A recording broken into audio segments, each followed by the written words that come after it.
Shalom, everybody. Welcome. May the words of my mouth and the meditation of my heart be acceptable in Yahweh's sight. He is our strength and our Redeemer, and it is in His name, which is His authority, that we pray, praise, proclaim, project, and protect this message. Amen. Amen. Welcome to everybody. Thank you for being on. We appreciate your taking time out to be with us as usual. Hopefully you are doing well. Hopefully you enjoyed your weekend. Prayerfully you were able to get some great things done. I think I see Minister Tamara popping up. Hello to everybody. Everybody who's coming on. We're thankful and grateful to be with you one more again. I'm excited. Had a great word by Minister Anais this rising. And I've got a lot out of it, speaking on wisdom, which actually blessed me. It actually is it actually served as a great notice. It served as a great reminder of what we need to be talking about as far as some of our things in our series coming up, and also, gave me a great reminder as far as that we need to start being more apocryphal in our discussions, and so I'm excited about that. I'm thankful once again to and for Minister Anais. Doing an excellent job on the Early Riser Bible study session this rising, and we thank everybody for coming on. She's Minister Select Sonia, Sister Barbara, Sister Kimberly. I don't know if it's Kimberly, Flores,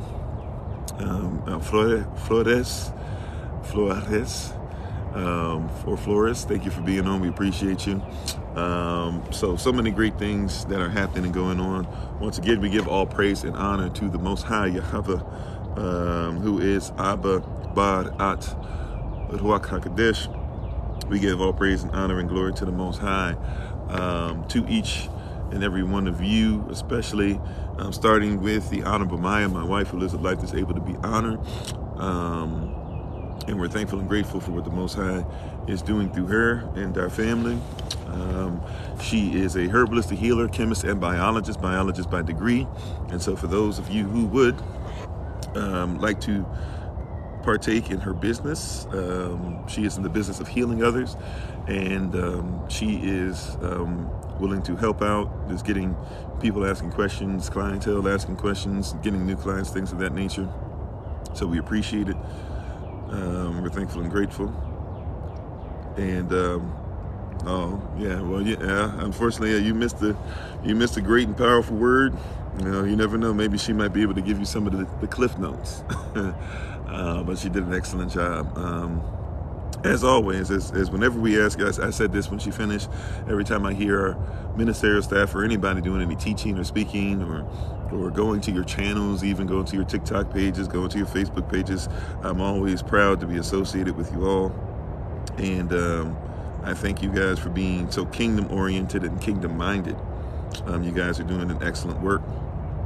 And we're excited to go into this. So we are going to speak today specifically on the topic, where did it go? Where did it go? And this is, we always talk about asking why, right? Why is a huge question for us.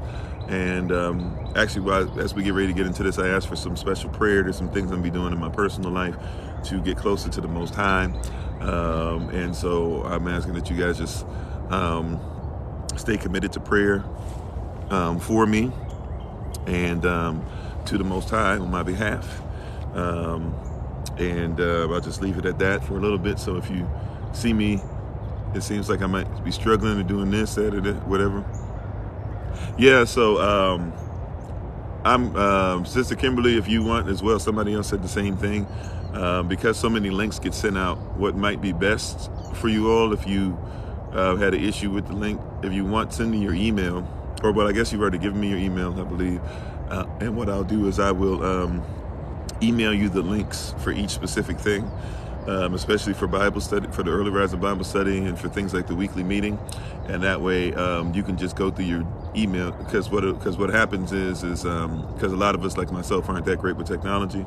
So what seems to have happened for a lot of people is you went to whatever the last link was, and that we had up, and you probably clicked on that. So if the last link that was sent out for you was the weekly meeting, it looks like a lot of people try to go into the weekly meeting instead of going into Early Riser Bible Study session. So just send me your email and stuff. I'll email you the items again. We try to make sure, if possible, to text everybody, but that's why we say, hey, if you're going to be part of the Early Riser Bible Study session, if you're going to be part of the meeting, just, send us if you want us to send you a specific link. But if I email it to you, what will happen is you'll just be able to go through your email history, and you'll be able to go, okay, just type in, Early Riser Bible Study session or something like that in your search through your email, and it'll pop up with the link. So that's probably the best way to do that. But once again, we're thankful and grateful for everybody who was on with us. And my wife is on. Hey, babe. The Honorable Maya is on. Once again, check her out at Bloom and Flourish, not A-N-D, but the letter N, Bloom and Flourish. You can find her on TikTok, YouTube, and her website. All right. And thank you to everybody coming on. Shalom, Miss Mac. Shalom, Minister Nais. Once again, thank you so much. I was just talking about how great the Early Riser Bible Study session was. Continue to do great things. Shalom to Brother Clem and KFG, Brother Cole, everybody who's on all the different platforms. We appreciate you so much. So we are going to get into, once again today, the topic is, where did it go? All right, the topic once again is, where did it go? All right, not what is it, not why it happened, right? Even though the why is going to be implied a lot, right? However, we want to talk about, where did it go? Shalom, Sister Tracy, how you doing, right?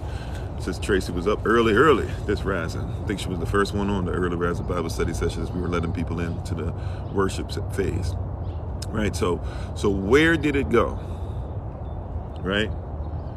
Where did it go? Very important question to ask. Where did it go? Shalom, Brother Dennis, how you doing? Where did it go? And this is something that's going to bless people, not just in biblical reference, but all over anything you're talking about, right? Shalom, Sister Shima, how you doing? Thanks for the love. Appreciate that. And thank you for the likes, the love, the gifts, shares, any resources you might give, even if it's your time right now, that's a resource. We don't take it lightly. Where did it go? If you can begin to put together where it went, then you have a totally different way of being able to look at the world, the system, spirituality, politics, racism, chauvinism, male chauvinism, female chauvinism. Yes, there's a such thing. If somebody says you're a reverse racist, if you're talking about Moors, if you're talking about the corporation versus the actual country, if you're talking about resources, whatever, if you can figure out where it goes, you oftentimes are ahead of the game. And thanks for being on with us, Daniel. If you can figure out, and thanks for being part of the community, if you can figure out where did it go, you're ahead of the game. If you can figure out where did it go, right? So we have to, in knowing where something went, you have to figure out the precept, the environment that it came from, so you can get the sept, the idea, what it was at that time, right? And then you can become one with what has actually happened with it. That's a concept. The sept, the precept, let's go with the precept first. The precept is telling us that this is the environment that it came out of, right? The sept, C-E-P-T, is the idea. This is what happened with it. And then the concept, how do we figure out how to become one with what's going on, or one against what's going on, right? There's not even really a word for that. Maybe we can call it a disconcept, an unconcept, an anti-concept, whatever. However, you have to be in position with the precept. You have to be in position with the precept. The precept is the environment it comes from. The sept is the idea that's being presented. The concept that's becoming one with the idea now that's presented out of the environment, which means that you have proper interpretation. And remember, definition, especially Black's Law definition of interpretation, you have to be somebody who is in line, right? You have to be somebody who is in line with the culture, representing what the person meant, and knowing what it meant at the time originally written. Right? That's what we would call a principality. Right? That is what we would call a principality. A principality, a principality, as we talked about yesterday, is the origin. Somebody talks about that's the principle or the principality. That's the principle of a thing. We're talking about that's the origin of a thing. So if we know the origin of a thing, right, and then we figure out so now, like for example, if somebody wants to talk about the Nazis, we know what they did, or a lot of us might know what they did. Maybe you don't know fully what they did, right? But in order to understand the Nazis, you have to go to the origin of what happened to get them to that place of anti-Jewish sentiment, of Hitler, where he came from, and things that he wanted to do, and then things he tried to do, and then things that he was failing in, and how people kind of got caught up in what he was caught up in. He was just in the maybe you want to say in the wrong place at the wrong time, or the wrong place at the right time, or whatever. And then you can figure out where it went, because people who are Nazis did not cease to exist, even though historically a lot of times we just go up, okay, that's it, they're done. Right? That's all there is to it. Like the Nazis, they came, they did some bad stuff, they're gone. And that's kind of how we treat it, right? Or Martin Luther King Jr. came, some people killed him, those people just disappeared in history, there's no stuff, right? And a lot of times we're missing the curses, right? When we, hey, how are you doing? Y'all ain't tired yet, shalom, right? A lot of times we forget that a curse is still there, even if somebody wants to call a curse by a different name. There's that old Shakespearean wordplay that says, that old quote that says, a rose by any other name is still a rose. Well, a curse by any other name is still a curse, right? Redlining by any other name is still redlining, right? ALM or BLM by any other name is still ALM, BLM. Abortion by any other name is still abortion. A child by any other name, whether you want to call that child a fetus or something like that, is still, or you want to say a fetus is not a child or this and that now, but guess what? If you know the origins of it, it's still a child. Even if you're trying to dismiss it, you're trying to change it, you're trying to say this or that or whatever, a theory by any other name is still a theory, right? Amen. A sin by any other name is still a sin. And so the question should not always be, oh, what is the sin? What makes it a sin? The statement should not always be you're a sinner, this and that. Sometimes you got to figure out the origin. And then if you figure out what the origin is, and you figure out now what the origin of that sin is, and now you can start to talk about how that sin still exists and where it's gone. If you want to talk about the shortcomings of a person, if that person keeps up the shortcomings, but now you're trying to call it a different name, we can call it something different. And so people say, well, it's not called the same thing. So you got to understand, it's not called the same thing. It's not the same thing, right? But a rose by any other name is still a rose. So if we still have roses out here, just because you called it a rose, or you're not calling it a rose, now you want to call it a flower. Well, a rose is a flower.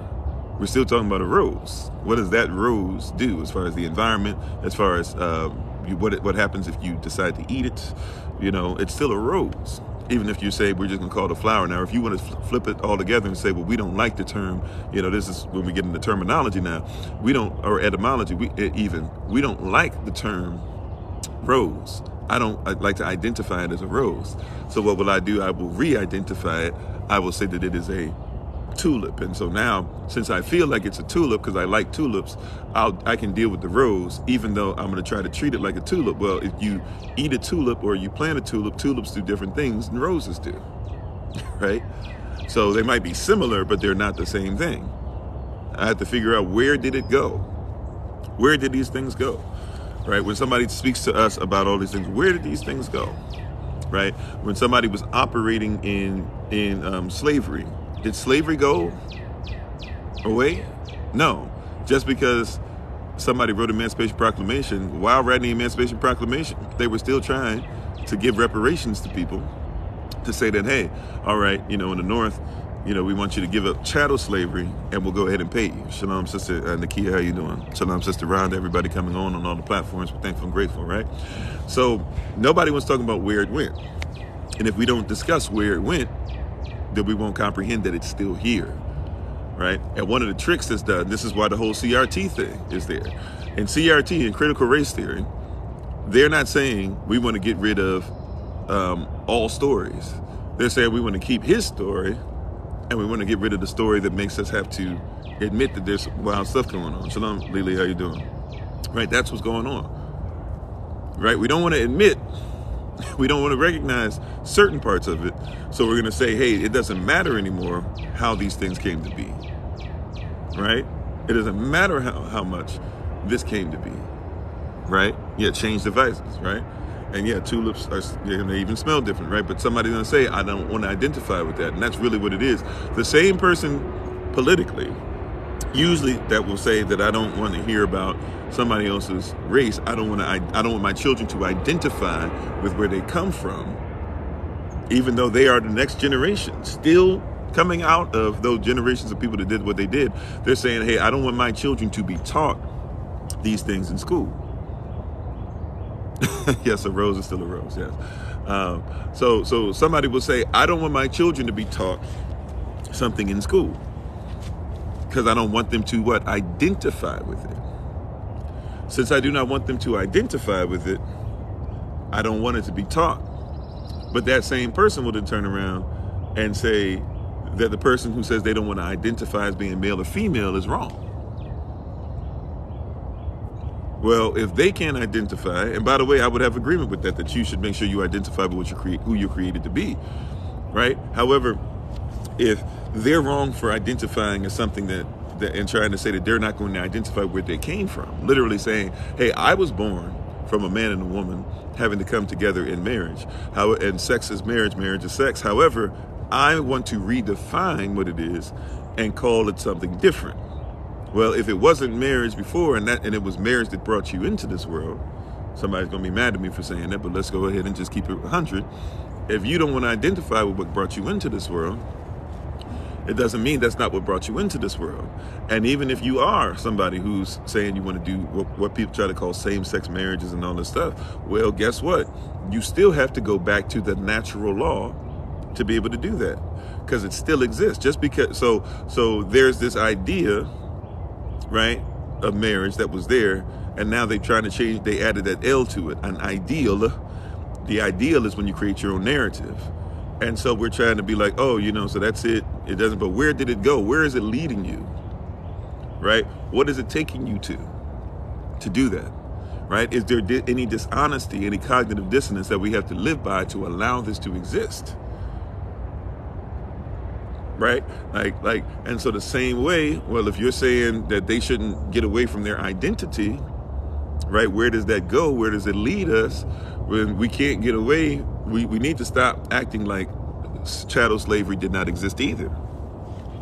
Now, I'm not about critical race theory. I like critical race fact, right? Because theories mean that you get to put your own spin on it too, which means that now we get to act like allies are these great people or whatever just because they're allies. Just like there's a lot of people who now people want to look at all these people as abolitionists, and there are a lot of people that weren't abolitionists. And by the way, not all abolitionists had the best thought in mind for other people, right?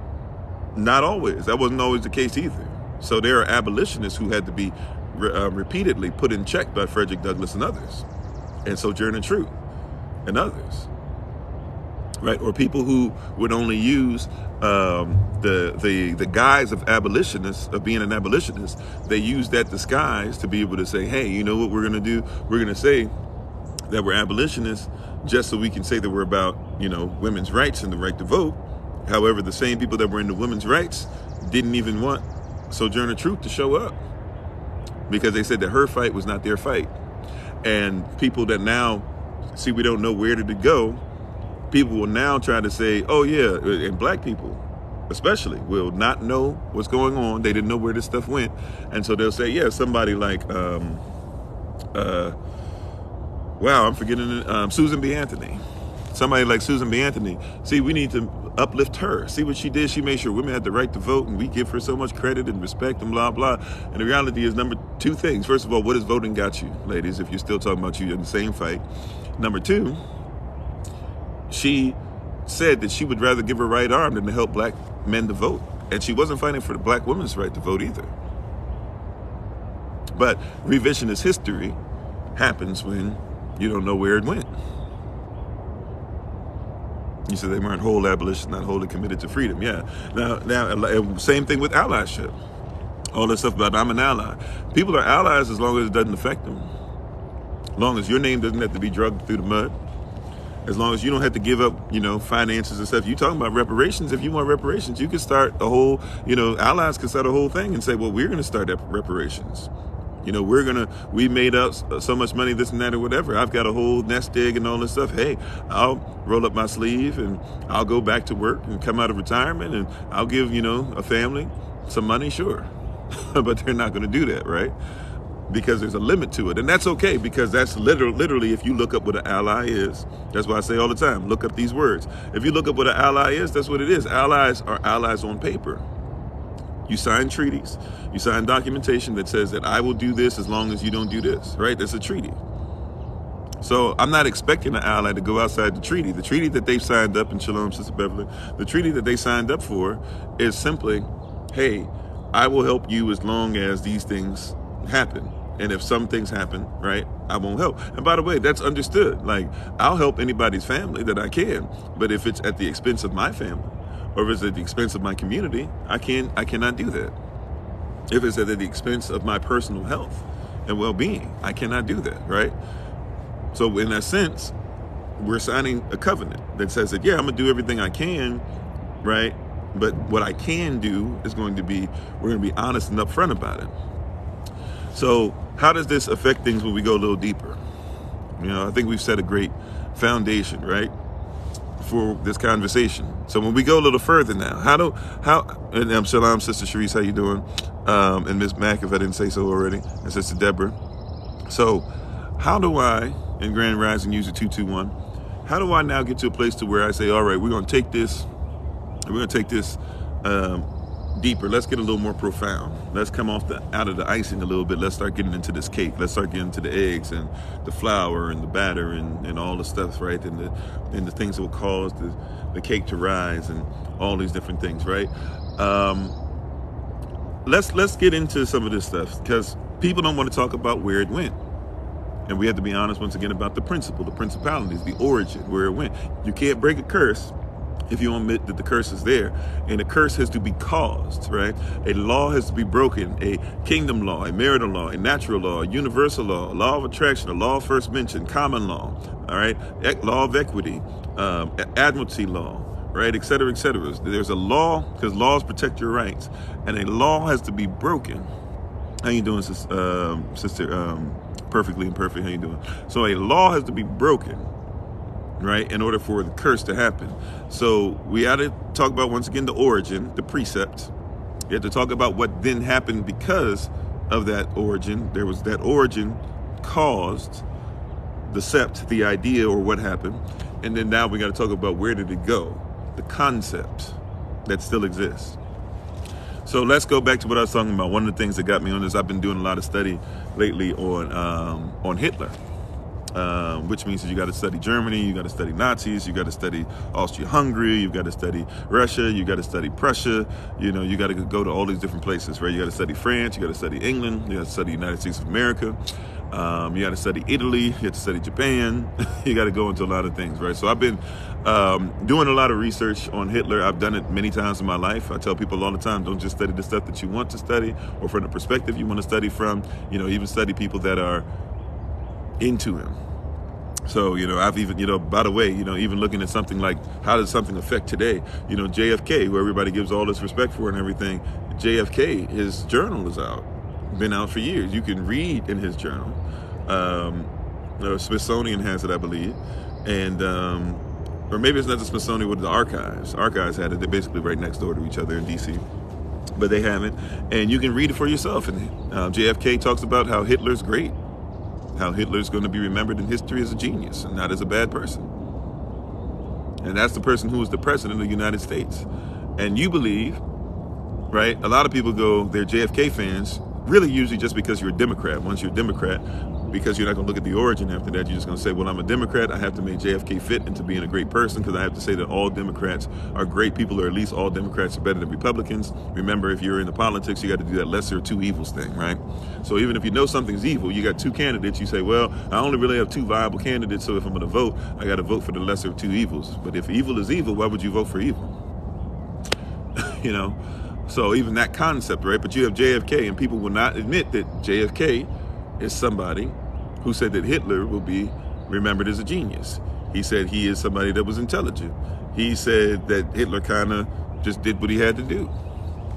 He just saw something he wanted, and so maybe we could say that he did something bad, but at the end of the day, it is what it is, kind of thing.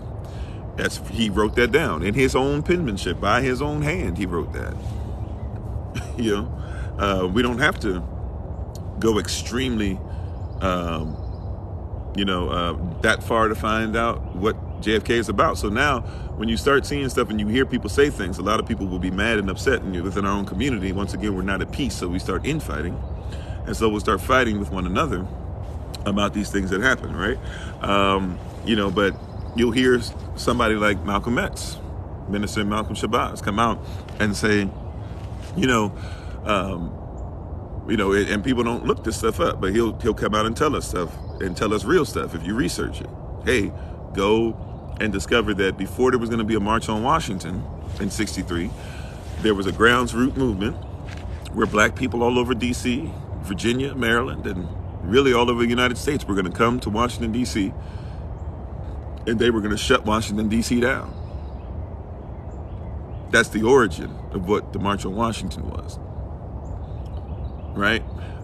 They were going to come, they were going to shut it down, they were going to march, but not march on Washington peacefully, not necessarily with guns either, but they were going to do things like go to what now is called the Reagan International Airport. They were going to go there and lay down on the runway and make sure the planes couldn't take off. They were going to chain themselves to things. They were going to, basically the same riots and stuff that happened when MLK died, they were going to do those riots. And people that I know who were friends of mine now passed have told me stories. They lived through those things. So they told me that people had signs and words that would tattoo on certain buildings and stuff like that. Tattoo. Well, I guess technically tattoo, that's what we call, tagging, tattooing, tagging, things like that. The buildings with spray paint and stuff. And they were going to put up all these different things on these buildings, and they were going to have stuff on the buildings, certain signs that said this building's okay, don't hurt this person's business, right? And this one's okay, not okay, it doesn't have any tag on it, so you might want to knock this one down, you might want to knock this one out, and it was going to be, bedlam, and they were looking at dipping into martial law that has never gone anywhere. You're still in martial law, nevertheless. They were going to go to all these different places, and they were going to say, we're going to just destroy all these businesses. We're going to destroy all these different things that were there. And, obviously it got to the White House. So the White House, JFK, he calls up Martin Luther King Jr. And Martin Luther King Jr. is part of this group called the Big Six. If you want to look up the Big Six, you can find out the other names. They're not in my mind right now, but just look that up for yourself. And when you look up, what happened is they had a meeting, and he basically said, hey, we need you to call this off. Get to your people. You talk about peace and all these different things or whatever. Well, your people are about to not be at peace, right? And Martin Luther King Jr. was honest with them, like, hey, I don't think that this is the best thing for black people, because y'all probably gonna just shoot everybody and kill everybody the way that you guys do things. And so because of that, I agree that we should probably do something to curb it or to stop it. However, he said, I'm not really in control. They told him, hey, how you doing, Jacques? I see y'all ain't tired yet, right? He says like, y'all, y'all should stop it. Martin Luther King Jr. says, I can't really stop what it is. Like the Big Six say, like, we can't really stop what it is. We didn't start this. We're not over the grassroots movement. As you can see, even though Martin Luther King Jr. deep down inside didn't start off with an idea of nonviolence, and he ended up studying Gandhi some and started tailoring patterning his stuff to look like Gandhi's message. Even though if you know about Gandhi, he shouldn't have never done that, right? If you know about what Gandhi really was, However, he says, but I can't do anything about it. What you want me to do? JFK says, well, I'm the president, and what's every president's number one need is to preserve the Union. Hey, how you doing, Bam? Right? So he says, what's my number one, not need, but my number one directive is to preserve the Union. As a president, I set precedents, and I can't allow precedents to happen to where after we trying to act like we on the sides of black people from the Democratic Party now, we're trying to come out of that Dixiecrat thing. Now all of a sudden I got all of y'all marching around saying that DC's not good, and we're going to end up having to probably kill some people. Because if they come up on the White House, like, you know, there's going to be some problems. You know, he's being honest with them. So what he says is, all right, he hooks them up with a guy that's got a lot of money, and the guy basically pays a lot of stuff to the movement of, you know, to the movement that Martin Luther King Jr. has. And they also pay the Big Six. So they basically gave them enough money. You know, in a sense, you could say, if you want to look at it as they paid him off, I get that, but it's not, I wouldn't say necessarily paid him off, and that wasn't MLK's desire. Once again, he knows his people are going to get blasted. However, he's like, okay, I'll take what you give, and they take it, and they change this movement, this grassroots movement, into now something that you know as the Peaceful March on Washington. And so I need you to comprehend the origin. Now, why is that important? We said, where did it go? Right? Now, remember also, JFK is somebody who his father, Jack Kennedy, right, was somebody that was in Congress and was trying to become president himself, couldn't make it happen, and made his sons become president, or at least he wanted both sons to be president, you know, or at least RFK and JFK. RFK ended up getting shot later. JFK gets shot prior to RFK. You know, but he basically tried to put his sons in office. Now, why is it important you know about Jack Kennedy? Well, Jack Kennedy was somebody who would go to the level of even basically like filibustering and trying to find whatever he could to stop America from going to war against Hitler, because he was a Hitler sympathizer. A lot of people don't know that. So Jack Kennedy gives birth to John F. Kennedy.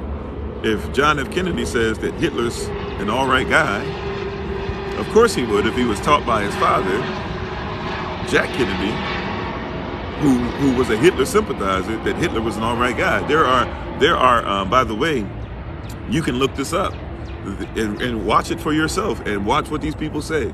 There is stuff out there on YouTube right now. Used to have this up on Kofi_41 and Kofi_42.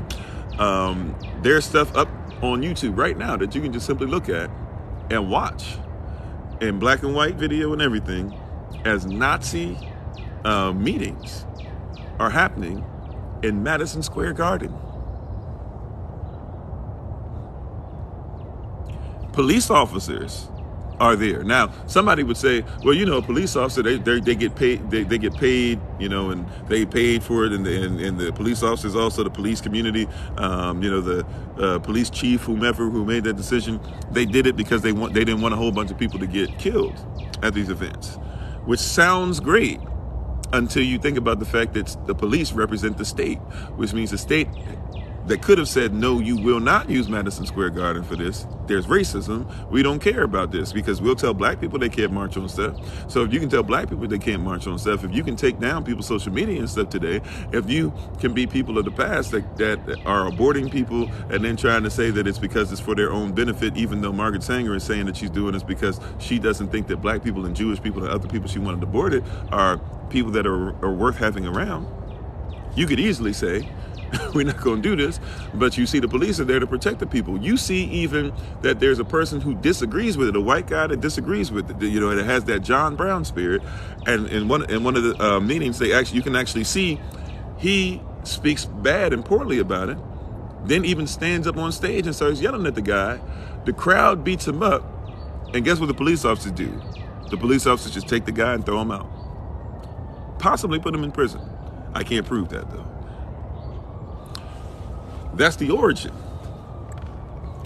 So all those people that showed up that were Nazi sympathizers, that were okay with Kennedy and having this Kennedy mentality. By the way, if you go back even further than Jack Kennedy, go to his people. His people made money, the Kennedy family made money out of prohibition. So they were making money because they were out there selling illegal substances, which really didn't even necessarily need to be illegal. Sorry, I guess we got a fire truck or something going by going somewhere. You know, we're speaking on some stuff. The alarm's going off. You know, but all these things you see happening, you see all this stuff together, and they made money off of that. And there were people that didn't like black people, and there were people that were doing what? The people who were the bootleggers eventually go in the government. The government and the bootleggers, they kind of have this nice little treaty with each other that says that, hey, we won't mess around because the government is like, hey, pay us off and we'll leave you guys alone. So that's what they're doing. And eventually the government's like, look, we really can't have this illegal stuff going on. They say, well, we're not going anywhere. They start putting people in government. Next thing you know, now all of a sudden bootlegging becomes legal because alcohol becomes legal. So now it's not bootlegging anymore. And those very people that have power now they are the people that put a Jack Kennedy in power, right, to hopefully become the president. He doesn't become the president, but guess what? A generation later, he has a son that becomes president, and almost has a second son that becomes president. And then we try to figure out why there's curses with the Kennedy family. Where did it go? Now that mindset, though, right? Well, let me pause there just for a second. You said family was tied. Yeah, okay, yeah, Dex got it before I said it. Family was tied to bootlegging and prostitution, most definitely, right? Yeah, Bush's family as well. Yeah, a lot of families. John Brown's descendants need to show up. After you dropped your phone, hopefully it's okay. Said real facts, nothing new. It's crazy what people don't know. And shalom to you, big brother. How you doing? Right? So, and all this, and I'm sorry, KFG said big activists, MLK, James Farmers, John Lewis, A. Philip Randolph, Roy Wilkins, and Whitney Young. All right, there you go. So all these things coming together, right? And so did that mindset, did those people who said when black people come together and they start doing things that cause actual change, and when black people start challenging the system, and when black people say they're going to defend themselves, right? And you have all this stuff that all of a sudden pops up and says, hey, stop the violence, stop the hate. And by the way, I don't think we necessarily need to be violent, but I'm trying to get you to comprehend the context. Stop the violence, stop the hate. All of a sudden it's, well, all of us are women. Don't worry about black women and what they're going through. All of us are women. Don't try to be an African American. Be an American. Don't try to be an African or whatever, and if it's so bad, why don't you go back to Africa? But if you're going to stay here, be an American. Let's all get it right. That comes from that same mentality. Where did it go? Right? What is here now? It came from that. It didn't go away, is the point. Where did it go? And we don't ask that question. Where did it go? They mean stop the violence against their system, right? Happy Black History Month. All right. Yeah, it is Black History Month. Don't forget, right? Really, is every day should be Black History Day. You should make not only Black history, tell the black story. His story doesn't need to be told about you. You need to tell your story, right?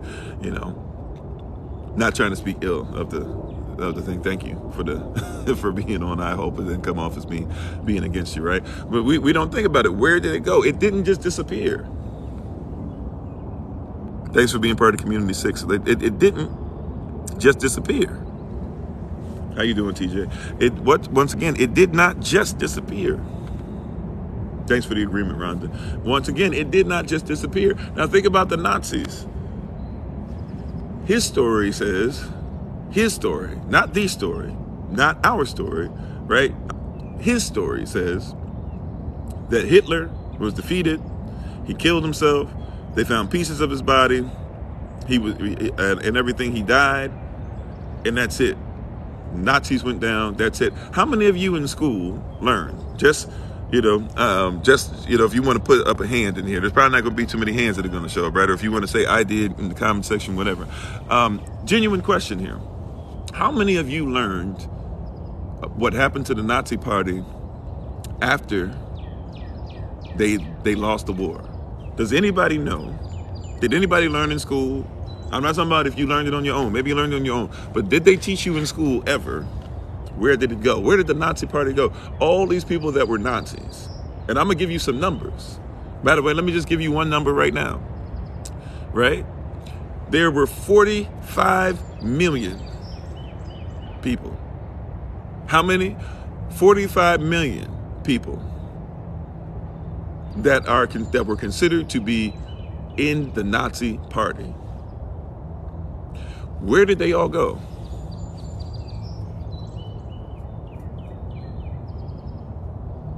You say you had no clue? Yeah. You only learned what they wanted you to hear, right? Some of them, government scientists, things like that, right? But that's just a few of them, right? Some of them went to South America, especially Argentina, right? A lot of them actually got to go to other places from Argentina because the president of Argentina was signing and making visas and stuff for them to be able to go wherever they wanted, right? But there were 45 million people. We talk about 6 million people who dealt with stuff, and they try to say they're all Jews, which isn't true either, right? I'm not saying there weren't a lot of Jews. I'm not even saying there weren't mostly Jews, but what I'm saying is don't forget there were black people in concentration camps, and there were prisoners of war from other countries in concentration camps, and the first people to go to concentration camps, people don't know about this, the first people to go to concentration camps were actually other parties. Eventually, see, one of the things that happened with the Nazi party, remember, it's the Nazi party. They called themselves a party. Why did they call themselves a party? At one point, they didn't need it to be called a party anymore, so they were just Nazis. But why were they originally known as Nazi Party? Some of them came through Ellis Island in America, right? But hear what I'm saying overall. You said your principal taught you that's great, right? You said you believe 35% came to America. Could have been. A lot of them did, right? But I want you to hear this. The first people in concentration camps were other people from other parties. So what happened at first was Hitler and the Nazi party, they were just a small party. But then all of a sudden they started going out in the streets doing a little soapbox stuff. Next thing you know, a bunch of people, and hey, shalom, Sister Helen, how you doing?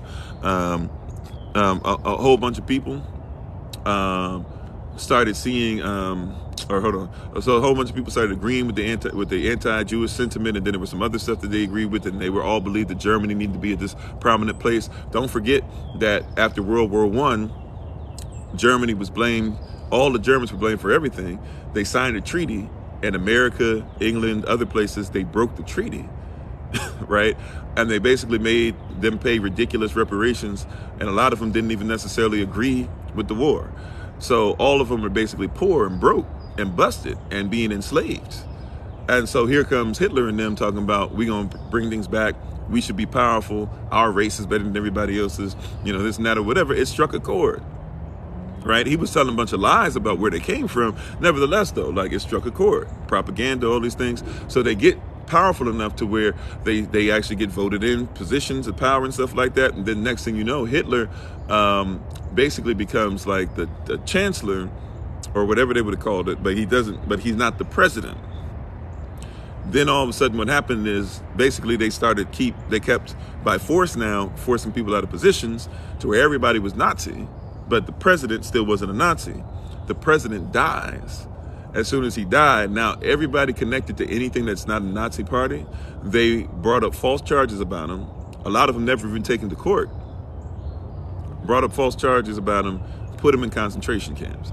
So you got to think about this as deeper than just, I'm not saying we should, I'm not one of these people that's bashing a people, right? Ashkenazis, Khazarian Jews, etc. They were people who were treated disgustingly, and anything that was done against them, we should denounce it. Anybody who's coming up in here with, just because I don't believe we should have anti-Israel sentiment doesn't mean that I think we should be anti-Jew just because they're Jews and we should say foolish stuff about them, because that's foolish, right? But don't forget that there were others, right? I'm trying to get you to see the origin and see where it went, right? So a whole bunch of people fled and left Germany, right? They were left. And what happened eventually, there were 45 million. This is what the people who came over after, they had something called like an anti-Nazi thing, or a denazification. I think that's the term they actually used. They called it denazification. And they came back and they said, okay, we've got to denazify. We got to get people who are Nazis, who are attached to this, to come out, right? They started, and then here's the crazy part. A lot of people don't know. They, America, they, England, they, France, they, Russia, started coming into Germany and other places, Poland, other places that might have been sympathetic in different places, because don't forget, Nazis were not just in Germany. Nazis were all over the place. They went to all these places and they began to lock them in concentration camps. Do people know about that? Shalom, Chef, how you doing? Right? Yeah, nuance and context is key, right? You said I learned that they went to churches, going to third world countries, setting up communities. Yeah, they did a lot of that, right? How you doing, Sister Cassandra? You like history was your favorite subject? So think about that. You said Elohim said the wicked hide amongst the righteous to be protected from fear of death. great thing to reference. Great point.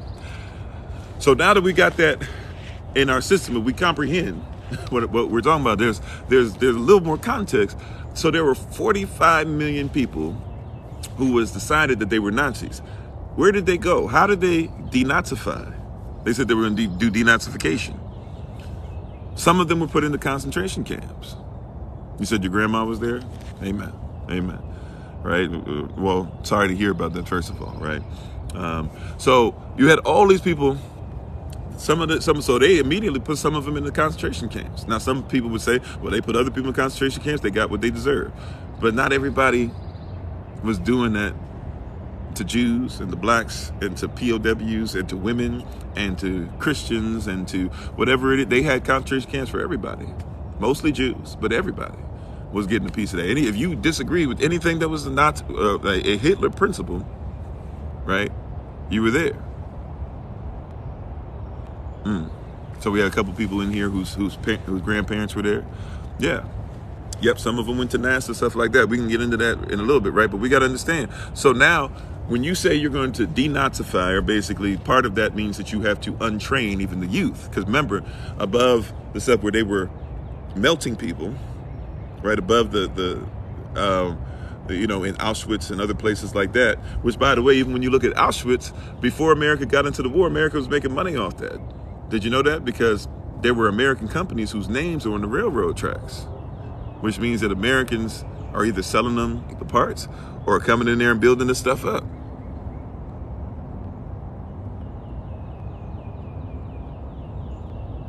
You see that? So we have something going on here, and we got to figure out where they went. See, because that means that those who were Nazis, those who said Hail Hitler, and by the way, Hail Hitler, Heil Hitler, literally meant like health to Hitler, like eternal health, may you live forever type thing,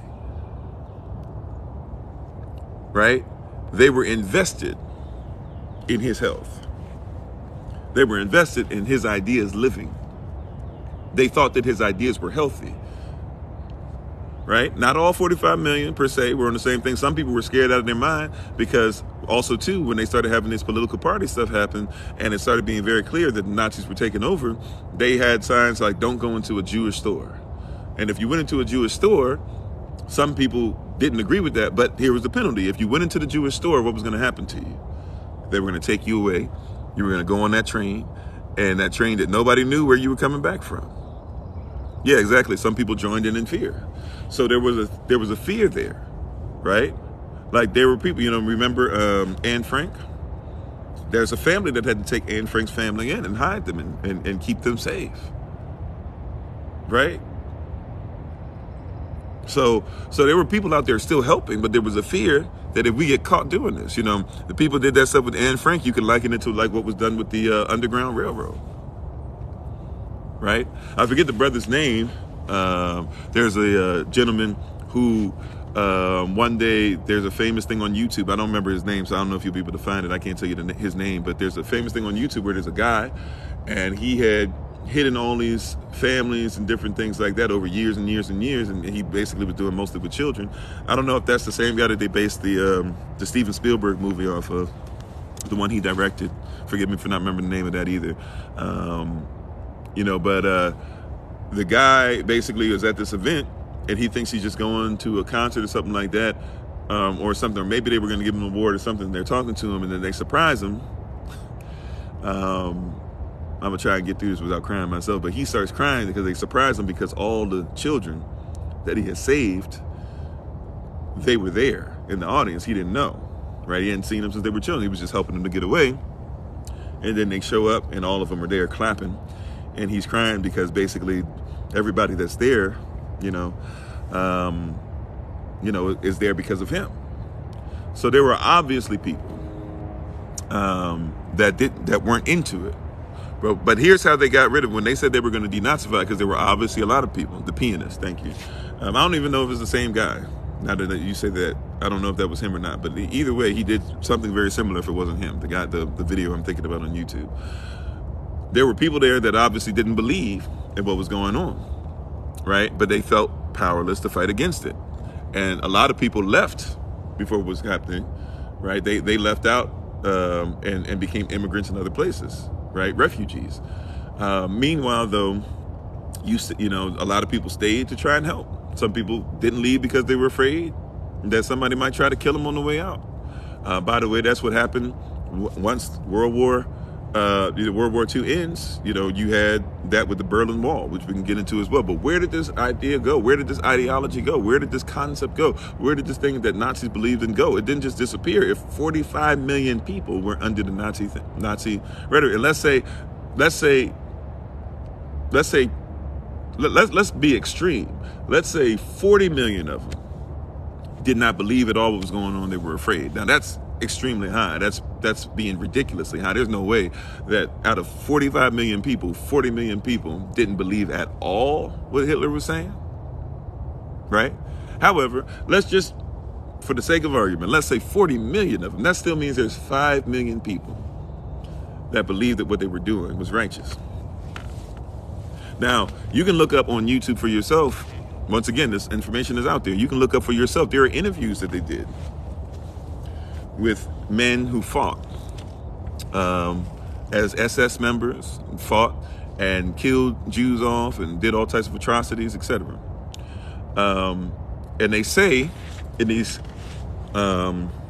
interviews, they ask them outright, hey, why did you kill these people off? Why did you not stop? Why did you not try to help people? Why, this is serious stuff, killing people. Like, do you feel any guilt towards this and that? And they'll tell you, just as plainly as I'm speaking now, without batting an eye, we were taught they were evil. Those are evil people. Why would we be concerned about that? Like, they weren't even people. That's what we believe. Now, they even ask some of them, is that what you believe now? Some of them say, oh, no, but they don't really, it's not convincing. Some of them don't tell you that they don't believe that now. Now, these people were still alive at that point. A lot of them probably not anymore. But at the point of the time of those interviews, guess what they had? They had children and grandchildren, and now have great-grandchildren. Where did that go? So if you're somebody who was raised on Hail Hitler, yeah, a bunch of them did come to America. We're going to get to some of that. We can get to some of that, right? But I just want you to comprehend, where did it go, right? So we're going to get to some of that, right?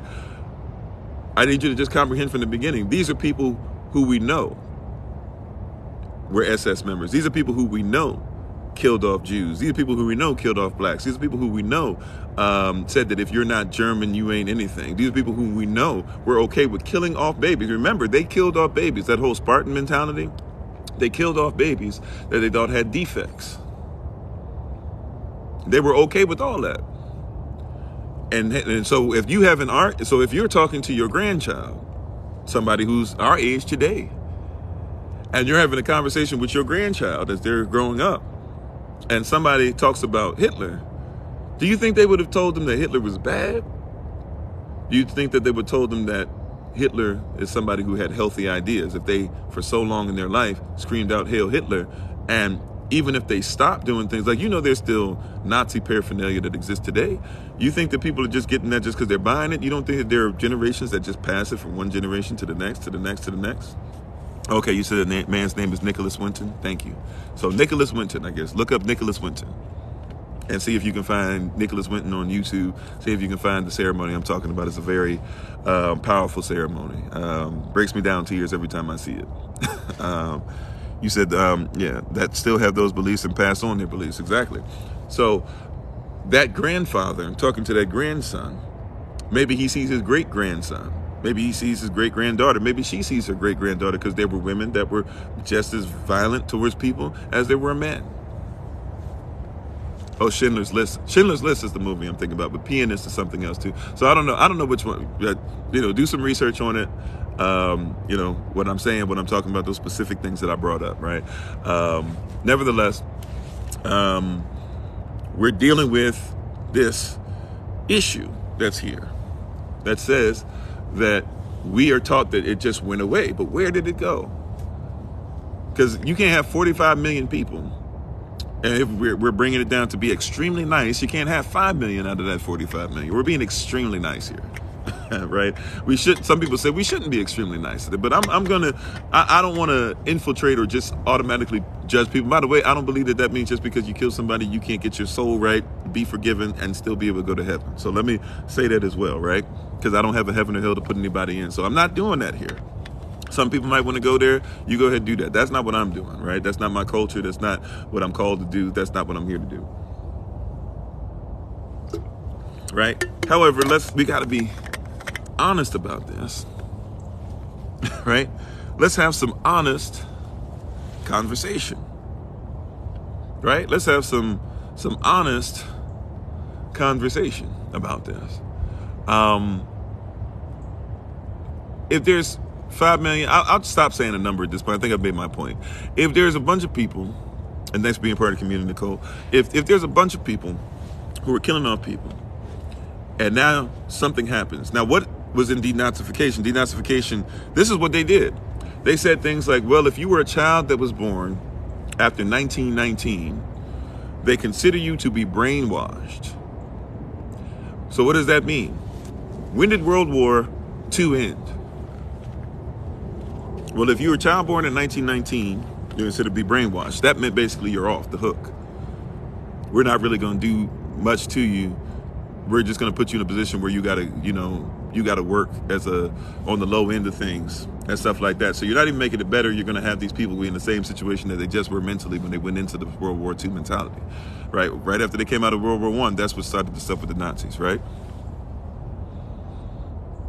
You said, let's talk about this war that's already here. Okay, we talk about that quite often, if you'd like to be able on something else. But right now, I'm talking about where did it go? Because if you're going to talk about what you're fighting, you got to talk about the mentality that it comes from. You got to talk about the stuff that's still in place. You got to talk about Nazi regime that's still in place and still in power, just like you got to talk about KKK members that Malcolm X told us that they took off the sheets.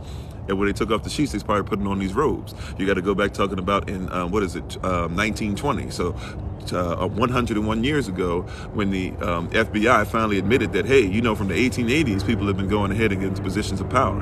And people still aren't talking about that and saying this is what we're fighting against. And so therefore, you need to have the proper weapons to fight against them, rather than just saying, let's fight, and not have anything ready for the fight. You have to know who your enemy is. So yeah, so that's what I'm talking about. By talking about that, I'm talking about that right now. I'm talking about that right now. Like when we talk about trying to get our land together and stuff like that, and making sure that you understand, what it is to make sure that you have your own nation. You can literally have your own nation. Your own land can be your own nation. You can have your own UCC. You can make sure that people come together. You can have you can make sure that you're sovereign and legally be able to carry out however many weapons you want. Form your own militias, things like that. That's what I'm talking about. That's what I'm talking about, right? We're already there. So I agree with you. Right? We're gonna make the main thing the main thing. So, and speaking on what we're speaking on and talking about, what was denazification once again? So now they start saying, okay, so if you're born in 1919, right? If you're born in 1919, they say you were brainwashed. So that means, do the math, 1919, so 1929, 1939, and then basically 1943, 1944, somewhere around there. So you're dealing with, about 26 years of age. They say if you're 25, 26 years of age, even though you've been raised in this, they say you're brainwashed, right? Like, let's say you're younger, let's say you're 20, let's say you're 20, let's say you're 15, let's say you're 10. They say we're not really going to say anything about you, even if you did bad things. Let's not act like little children weren't out here shooting people too. And people were applauding it. But we're gonna act like that didn't happen. We're gonna act like everything was cool. We're gonna act like we don't need to do anything with them, right? So, and all that stuff, we had this position, we had this thing going on that continues, this position that keeps on going on, all right? And so all those children, they basically didn't teach. Now, they tried to act like they were gonna teach some of them. Matter of fact, they tried to go ahead and put them in schools and teach them everything against what they had learned. Problem was, though, is that you got to use Germans to be able to teach them. And so you got to use Nazis to be able to teach them. So eventually, as much as they try to be like, well, you know, we're going to do this, or we'll bring other people in from other countries, and that, like, you couldn't afford to. So at some point, you got to just start having Nazis try to teach the history of Nazis, and trying to teach. And you have Nazis supposedly trying to teach Nazis anti-Nazi, an anti-Nazi mindset. How you doing, Alan? Right? See how we have an issue. Where did it go? Did it go anywhere? So it becomes a thing of, now you've got some stuff that travels. What? It becomes a thing of, okay, we can't do what we used to do. We still believe it, but we can't do or say certain things anymore. So we'll form a government that denounces it publicly. However, behind closed doors, we keep the same sentiment. Well, that's what we're talking about, CRT and U.S. History Today, right? We're trying to show people, where did it go, right? This stuff didn't just go, it just didn't come about randomly. And we do this thing in history like, oh yeah, this happened, boom, that's it. You know, just like MLK. MLK was shot, and then all of a sudden, we celebrate his birthday. MLK was shot, and he was declared to be a communist the same year he was shot. He was actually killed by the government. We know he was, because his family won a lawsuit. That's how his family has the money they have today. They didn't get that money from people just giving it to them or people blessing their family. No, they got that money because they won a lawsuit. And when he died, the census, right? The United States of America put out a census, asked their citizens, the United States Corporation citizens, they asked them, black people and white people alike. And a lot of people said, well, he asked for too much too soon. He was a communist. He deserved what he got. That's why people like Jane Elliott exist the way that they do now. Like, people don't know. Like, look up Jane Elliott's story. If you like somebody who likes a lot of what Jane Elliott has to say, she did not start speaking what she did, and she didn't start the blue-eyed, brown-eyed experiment until she found out that he was killed, went into school the next day, and went into the teacher's lounge, expecting people to be just as grievous, you know, just in a position where she was broken down and all that stuff just as much as she was. And when she went into the classroom, everybody was, into the teacher's lounge rather, everybody was like laughing about it, saying he deserved what he got, saying he should have shut his mouth. And she was like, these supposed to be good Christian folk. That's what she said, as a white woman. She said, these supposed to be good Christian folk. And it blew her mind. And she had it planned out to where she was going to actually come in and teach the children. They, you know, she had this thing that she did with her class every year where they made the teepee, and the group that made the teepee, or whatever, the tribe that made the teepee, they had this saying that talked about everybody coming together. So she was going to make a teepee with them. When she found out that was what happened, she said, forget the teepee, we're going to do the blue-eyed, brown-eyed thing and teach them about racism. Right? Like, that's what caused Jane Elliott to go, right? That's what took her from ally to I'm willing to die for this, right? And she had to move because the people in her great Christian family or neighborhood started sending death threats to her children and to her and to her husband. How you doing, Sister Christine? Right? Where did it go? We're talking about 1968 now, right? Like somebody said in the comments. 1968. How long ago is 1968? People say, oh, it's in the past. Well, you keep bringing up the past. I don't want my children to be attached to this. It's because you don't want your children to know what you did. You know how I know? Because 68, 78, 88, 98, 2008, 2018, add 4 more years to that. What's that? That's 54 years. How many 54-year-olds don't even have grandchildren yet?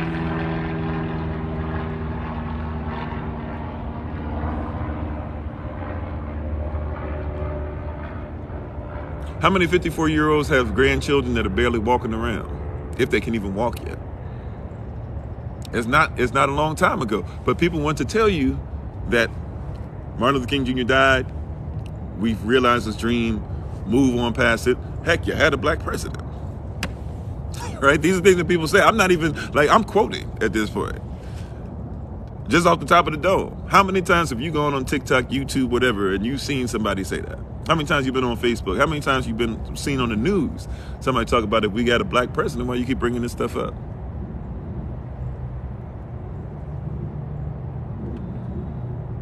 Hitler Michelle, or Michelle,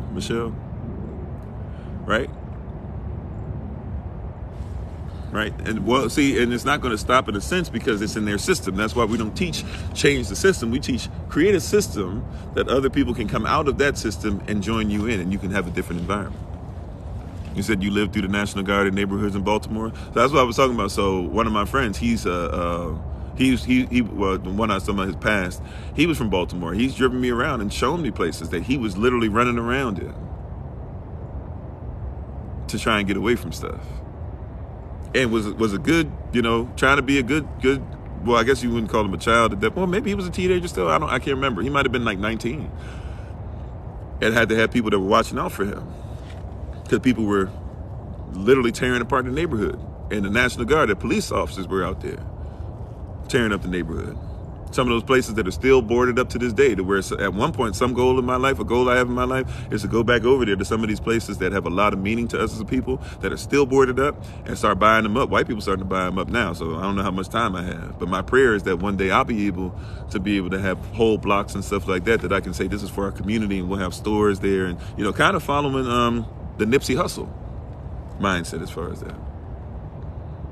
You said you were 18, burned it to the ground?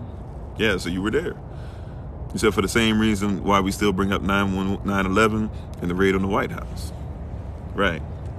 Yeah, they're buying it up for sure. So prayerfully at some point, when everything happened with COVID, a lot of those goals and stuff kind of, I wasn't able to do stuff. My family didn't have what we were having coming in at one point. So prayerfully, it'll still happen at some point, or somebody who's like-minded will do that for our community. Because even though they got a black mayor now, he ain't really doing what he's supposed to do. Nevertheless, though, right, getting back to the topic, where did it go? How did that stuff still affect people today? Right? How did that stuff still affect people today? The marathon, things like that, right? So how does that stuff still affect people to this day? Right? Till this day. So going back to Hitler, we talked about JFK, we talked about MLK. You see how this stuff goes together? JFK, MLK, France, all that. So look at what happens. Now, you got all these people that are Nazis. And then now here's the story that they don't want to tell you about behind the scenes. Because it wasn't just 45 million Nazis either. It wasn't just 45 million Nazis. Yeah, better days will come, better days are here. Because I'm separate from the system. But there are some of us that are still the remnant out there trying to be part of the system. I'm trying to show them that you can be part of something different. Right? Amen to that. Thank you, Holy Spirit. So let's get back on track. Don't forget that when Hitler was fighting, that I know they wanted to be like that there's the powers, what you had the Axis powers versus whatever they were calling the America and Russia and France and England. But don't forget, never forget. They always say never forget for certain things. They want you to never forget. Well, never forget, brothers and sisters, that in the midst of all this stuff we're talking about, that Hitler and Stalin, Russia and Germany, they were brothers at one point in this, but then they just couldn't trust each other enough, and they thought the other was going to turn on one another. But don't forget, Stalin was killing people off before Hitler was. Where did it go? We're talking about Russia. How big is Russia? We're talking about Gorbachev. We're talking about Putin. We're talking about the Cold War. Never forget, Russia, at one point in World War II, we don't like to, they like to tell you, see, they don't talk about the fact that Hitler was already taking over countries. And that Stalin was already in bed with them. They don't like to talk about the fact that Hitler, one of his problems with England was that he was waiting for England to bow down to them, and England wouldn't. And so he was trying to figure out what was going on. That's one of the things that stopped him, from starting as soon as he did, or starting even sooner than he did. And him and Winston Churchill, who everybody gives all this love to, him and Winston Churchill had an uneasy relationship, but they started making good bedfellows. But Churchill was playing them and talking to Russia at the same time. And Russia was playing them and talking to others at the same time. So everybody wasn't necessarily against what was going on. They were just trying to figure out when all the dust settled what was going to go on. Eventually, Churchill decided to go against Hitler because he knew Hitler was trying to take over the British Empire. It was never about black people need to be treated well. It was never about the Jewish community need to be treated well. It was never about people who were Christians. No, you about to try and mess with the British Empire. And we can't have that. Okay, we already told you about Jack Kennedy. It's my pleasure, Minister Select Sonia. Right? Let's not. We already talked about Jack Kennedy, and we already talked about the fact that in America there were people who were having Nazi meetings in Madison Square Garden, selling it out, beating people up, having police officers that were watching over the event to make sure that nobody messed with the Nazi Party in America. If there were enough people in America, right, to put together a whole Nazi Party meeting to where you sold out Madison Square Garden, do you think that only in New York there were people who were Nazis?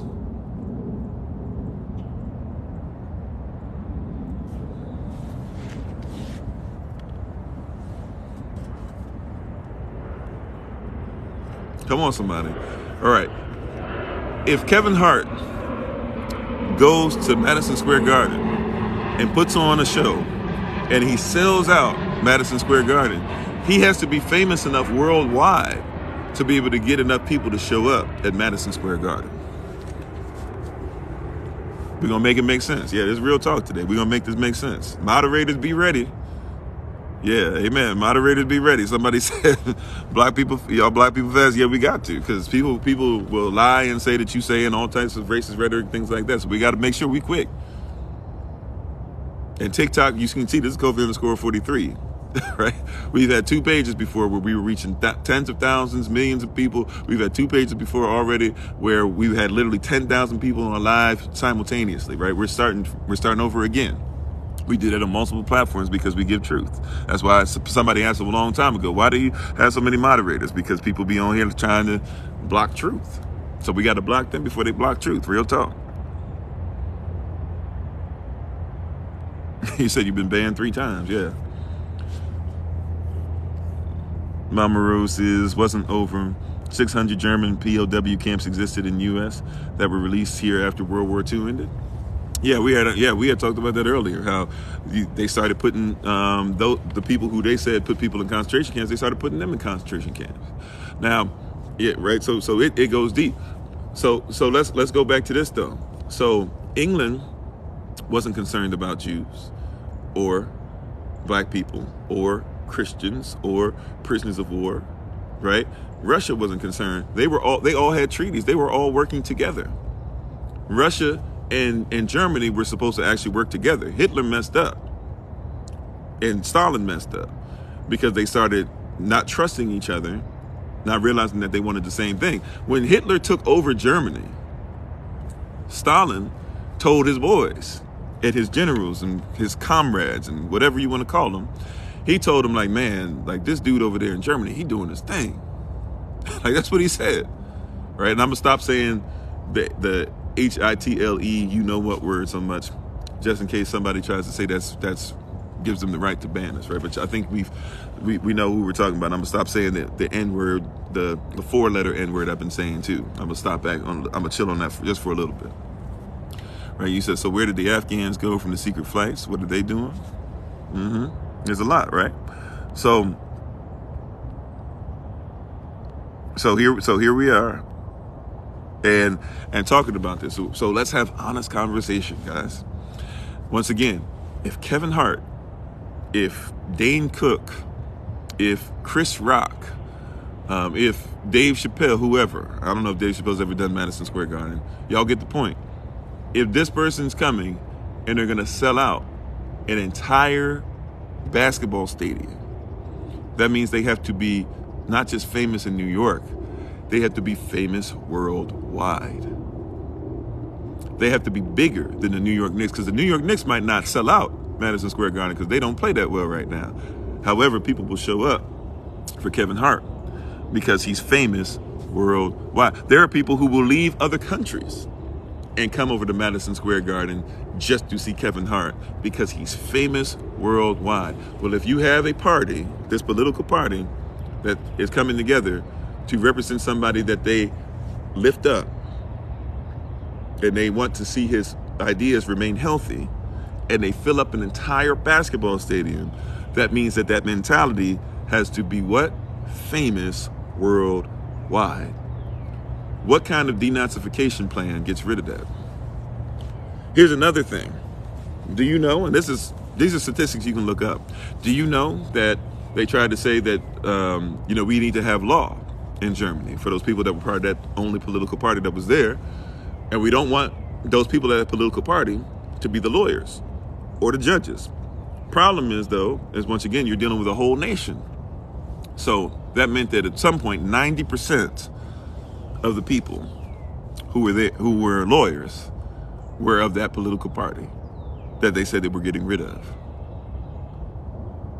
Which means that the people who were enacting the law and protecting the people and supporting, thank you, Miko, and supporting the people and defending the people in the court of law, who maybe should be getting punished according to what they say that the punishments are, like the Nuremberg trials, things like that, where you get the Nuremberg Code out of and stuff. And all these things they're talking about, you had 90% of the people defending them who believed in what they believed in. All right, Breezy, thank you so much. You have a blessed day, all right? So, where did it go? People have already mentioned a lot of the biggest people who were with the leader of this party and the leader of Germany at the time.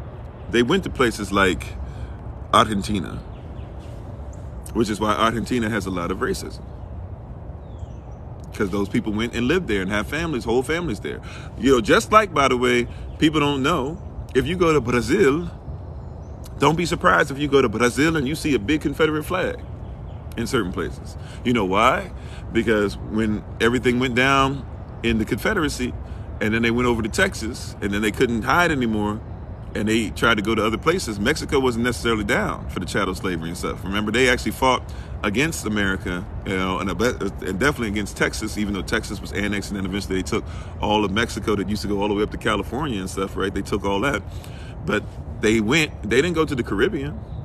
Guess where they went? They went all the way down to Brazil, because Brazil, big time slave trading place.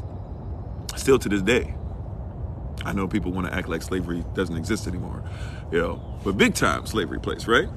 So they went over there. They went over there to continue slavery, continue the slave trade. Oh yeah. So you go down to Brazil, you're going to see big Confederate flags down there, mad Confederate flags down there. To the other Americas, right? They went from North America to South America. That's one of the reasons why Texas is like that, yeah. Where did it go?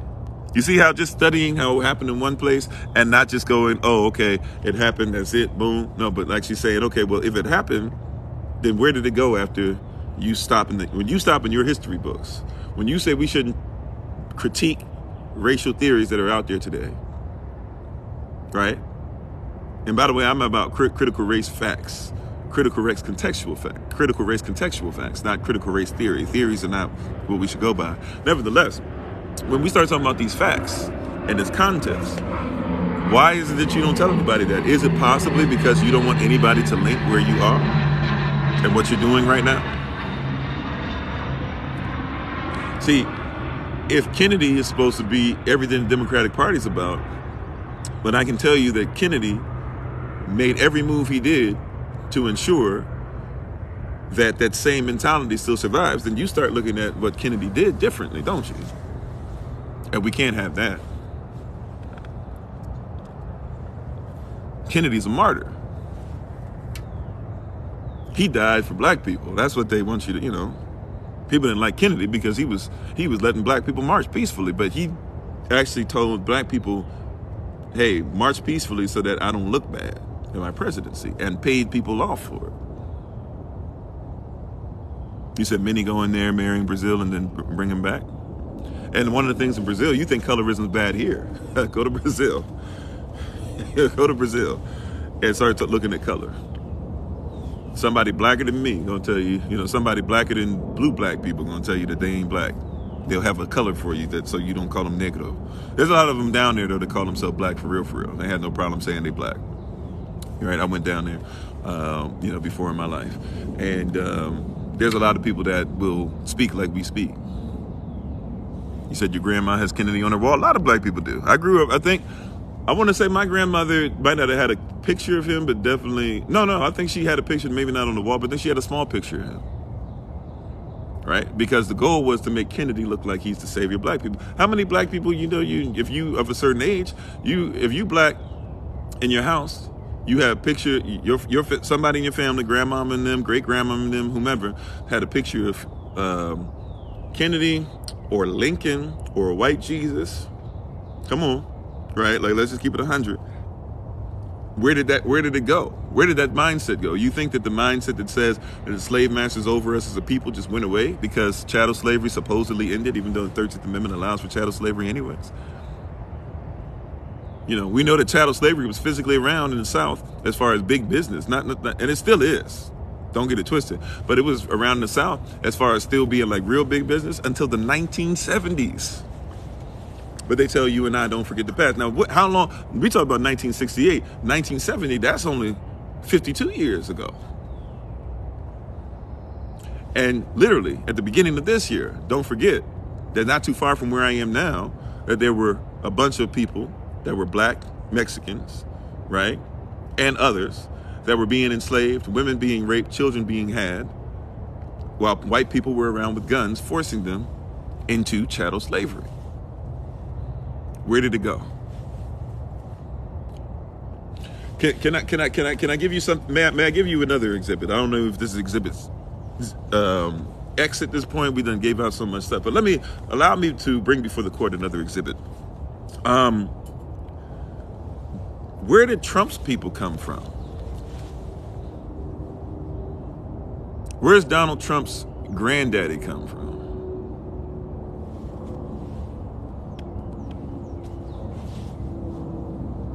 He said your grandma had a white granddaddy come from.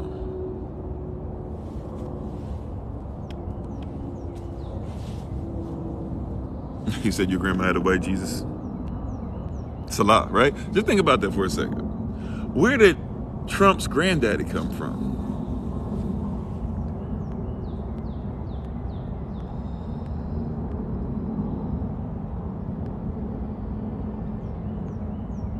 Yeah, Kennedy threatened to dismantle the FBI, the DEA. He also threatened to get rid of money and kind of bring back the concept of greenbacks that Lincoln was trying to bring back. Both of them got shot. Both of them got shot in the head. Don't forget Andrew Jackson. Even though Andrew Jackson is a slave owner, he tried to go against the banks too. They tried to shoot him twice. And both times the gun misfired. Calvin Coolidge said, I made a mistake. I let the Federal Reserve take over. Now we're in debt to him for the rest of eternity. Remember after JFK gets shot about talking about the money, what happens? Richard Nixon, who he was running against, who said, yeah, you can go ahead and finish up and we don't have to worry about the gold standard ever again. All of a sudden he gets put in power. Where did it go? You were about to say the same about white Jesus, right? Trump is not Trump, drumped. Right. Trump's grandfather. He said critical race facts can uncover truth, positive and negatives of all races. Theory can be misconstrued or miscrewed. Okay. Yep, England, Germany, right? His granddaddy is German. His granddaddy came over from Germany. If there was anti-Jewish sentiment, if there was anti-black sentiment there already, then what do you think Trump was trained in? By the way, don't forget that Trump's daddy is a Ku Klux Klansman.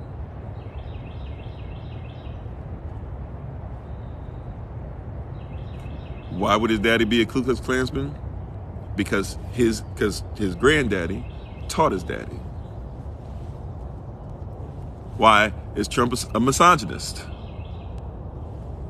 You said Kenny said it was time to let Israel go, and they blew his head off.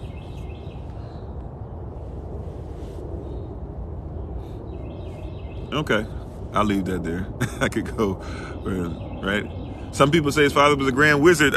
Don't know. People said he was. Bare minimum, we know that his daddy was bankrolling him. If you're bankrolling the KKK, then don't you believe in what they stand for?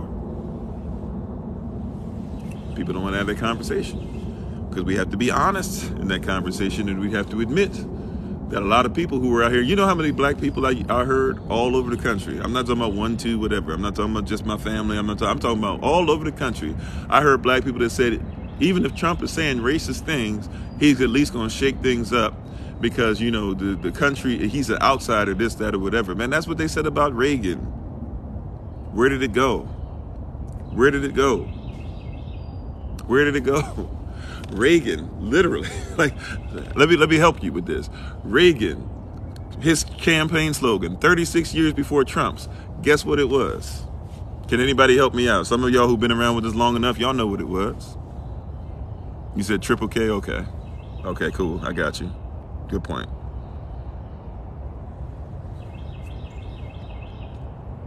So people can do their own research about Trump. All the info's out there.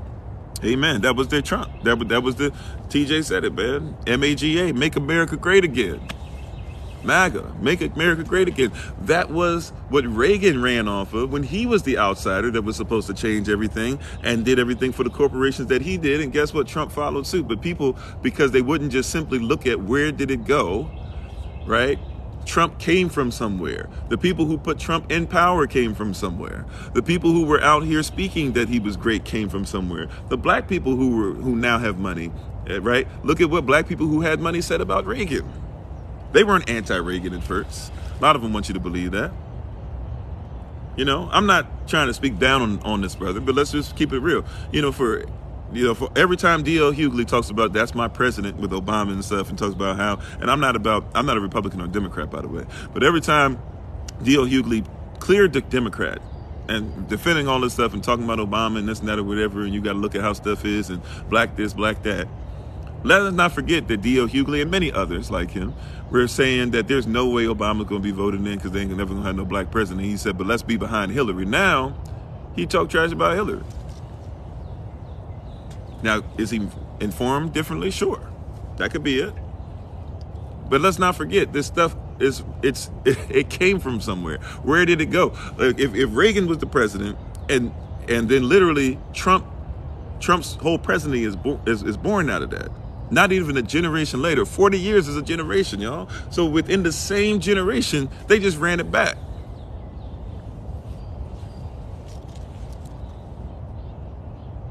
In the same generation, they just ran it back. They didn't even take that much time. Right? If you were born in 1980, when he was running, right? If you were born in 1980, the year that you were born, what you be now? Coming up on, I don't know, 40, whatever, 41, right? 42, okay? The year you were born, hear what I'm saying now. The year that you were born, 42 years ago, or actually, I'm sorry, Trump was 2016 he was running, sorry. So 36 years ago, when you were 36 years old, they literally just ran it back. They said, man, people ain't paying attention so much that we don't even have to wait 100 years to run something back. You know the whole thing of walking around with masks and stuff, they do that every 100 years. They at least wait every 100 years to say that there's something, everybody put your mask on, everybody go inside, everybody be afraid. They do that every 100 years. You can look that up, that's factual. Worldwide, they do that, 100 years. So it's the same game they're playing. I'm not saying the coronavirus isn't real. I'm just telling you, if you haven't caught on yet, that it's the same stuff, something new being released, or they say it's new, right? Reality is, though, that if you've gotten, you think that you used to only take flu shots. Like, think about this. Where did it go? You think you've only taken flu shots your whole life, right? But you had to take shots for the fall and the winter. If you took a shot in the fall, going back to the 70s, if you took a vaccine, right? If you took it in the fall, that was the flu shot. That was influenza. If you took a shot in the wintertime, right? That was corona. So technically, you already been vaccinated. Why you got to take another one?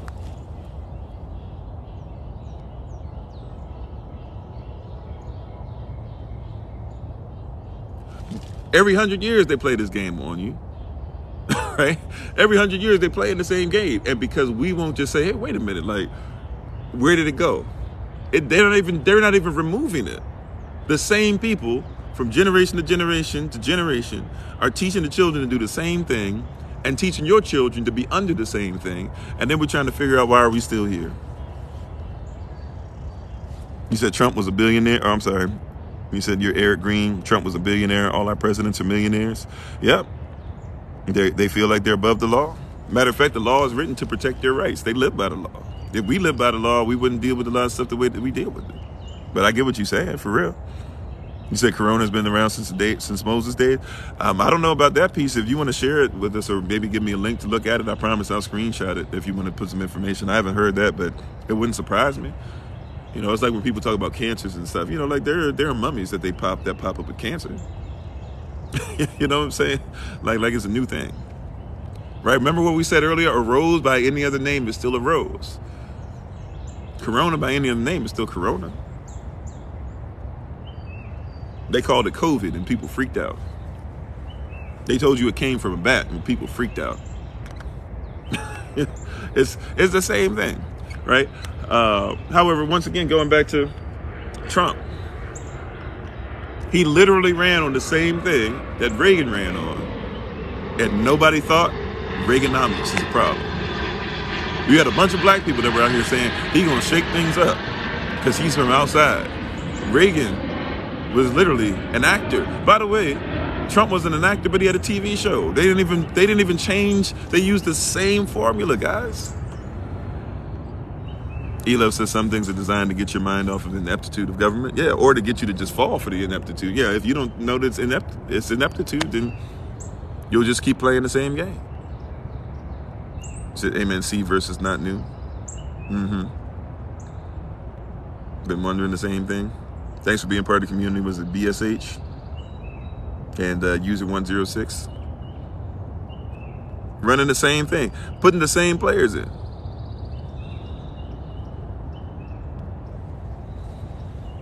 Have you ever researched Obama's inheritance, where it came from? Well, Obama's connected to the Bushes. Obama's connected to Warren Buffett. And just like any other group, by the way, there seems to be, well, if you guys want to know offline, maybe we can do something offline. If you guys want to ask me on Tuesdays, for those who are Patreon members, we do a live just for you guys at 7, and then we bring everybody else on the live at 8. If you guys want to remind me of this, we can talk about this, because we got to talk about it offline. And I still have to be careful because of the way we're going to do the live. However, my wife has brought some stuff to my attention that we've known about, but we haven't really had the smoking gun. And she showed me a video that gives us the smoking gun on a lot of stuff that you hear about Obama and Michelle and how they came together and this and that or whatever. And people forget, like, all the presidents that are there, like, there was no love between any of them. Like, why people are acting like Jack Kennedy and Jackie Kennedy all of a sudden, you know, it's surprising to them that he was cheating on her and doing this and all these other things or whatever. Like, it's surprising to me that people are still shocked by this, because they marry people together on purpose. They put unions together that they think will go ahead and win people stuff. They sign contracts. That's what marriages are anyways. They're marital contracts. That's why I tell people all the time, if I marry you, we have you sign your own contract. You know, like, you can legally just sign your own marital contract. You don't have to have everybody else's marital contract. You can legally just sign your own, right? So, you know, a lot of people aren't aware of those things.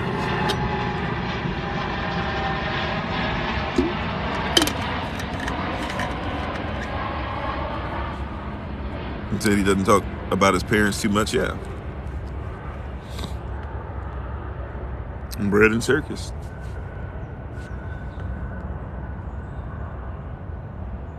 Yeah, it's not the first time they use it to us, yeah, you know, so, you know, it's a lot in there. You know? Yeah, you got me, yeah. No, I'm just saying, yeah, there's certain things, so.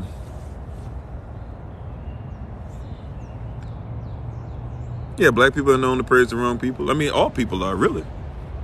They got to run game on white people to get because black people will just follow whatever everybody else says. But once again, I want to focus. I got to get back on focus, right? Because we can go all over the place, But the goal, Patreon membership, we just do $5 a month. Maybe next year we'll start having different tiers again. But right now we're just doing $5 a month. Our goal is to get to at least 1,000 people, and we can start using that to take care of everything, all these goals and land stuff. And then once we get the land and stuff we're going to do on the land, it'll just make it a lot easier for us. Helping people in the community instead of always having to raise money if somebody in our community needs food or clothes or shelter, stuff like that. We can just have stuff that's already coming in, and the extra stuff that you guys want to bless us with, we'll have. So that's all we're asking right now, $5 a month. So we have to get back to this place where we comprehend that, right? But they use the same thing. They literally use the same thing, right? They literally use the same thing. They just they pick the wife, or if you already have picked your wife, they already say, okay, well, cool. If you've already picked your wife, then as long as she meets the standards and the criteria, and if she already picked your wife, then guess what? We still need to make sure that you and your wife are down, like for the cause. So we're going to train you. We're going to make sure that you know what the thing is. We'll tell you what your story is. So when you hear these presidents and you're like, oh, well, Obama and Michelle, they met each other at college doing this, and she was going to do this, and he was going to do this.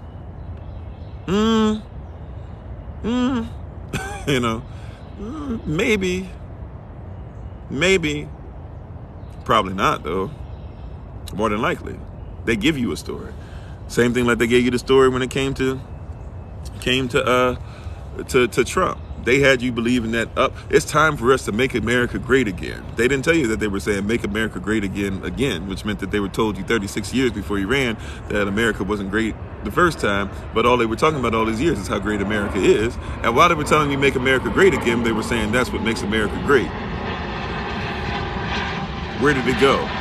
Same rhetoric. By the way, going back to what we initially started talking about, I said I'm not going to say that word as much anymore just in case they try to say that we're saying stuff and racist and all that stuff and try to use the reverse racist thing against us, right? That party, right? That party we're talking about, the person who was over that party, do you know he was a drug addict?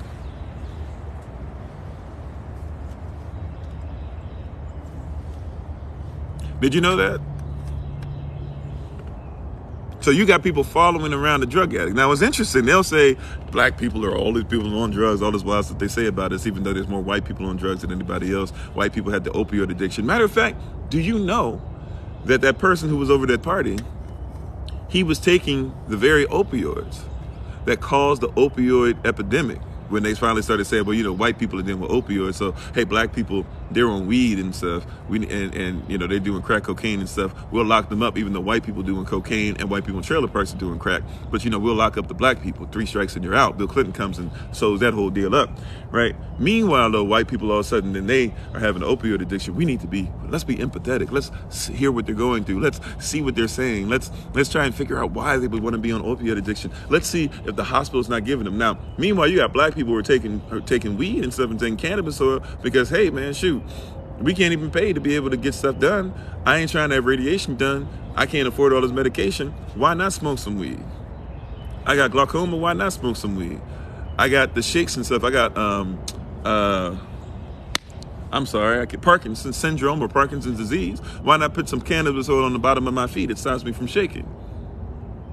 But then all of a sudden, white people now can grow their own strands of it and own the new strands.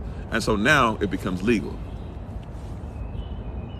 But that man that JFK in his journal said was over this party and was a great man to be remembered as a genius, that man was on opioids.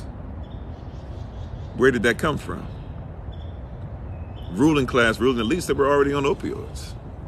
And we know that he was on opioids. You know why? Because there was a dude that was a doctor with like a right-hand man to his. People hated him. If you look up, there's a lot of quotes about this doctor that was with him. Matter of fact, him and the doctor were so close that when that guy got put in the bunker, that last bunker he lived in before he finally took the pill and then blew his brains out, and then they blew up where he was and his body got torn apart. And they studied his body even. So this isn't me. I'm talking about what the Russians found and stuff like that. Russian doctors said. So I'm going by what they say. at what his doctor's journal says, and what the people that were around him say when they were interviewed, and the people that were around him, like his secretary and people like that. In that bunker, only 2 people had beds to sleep in: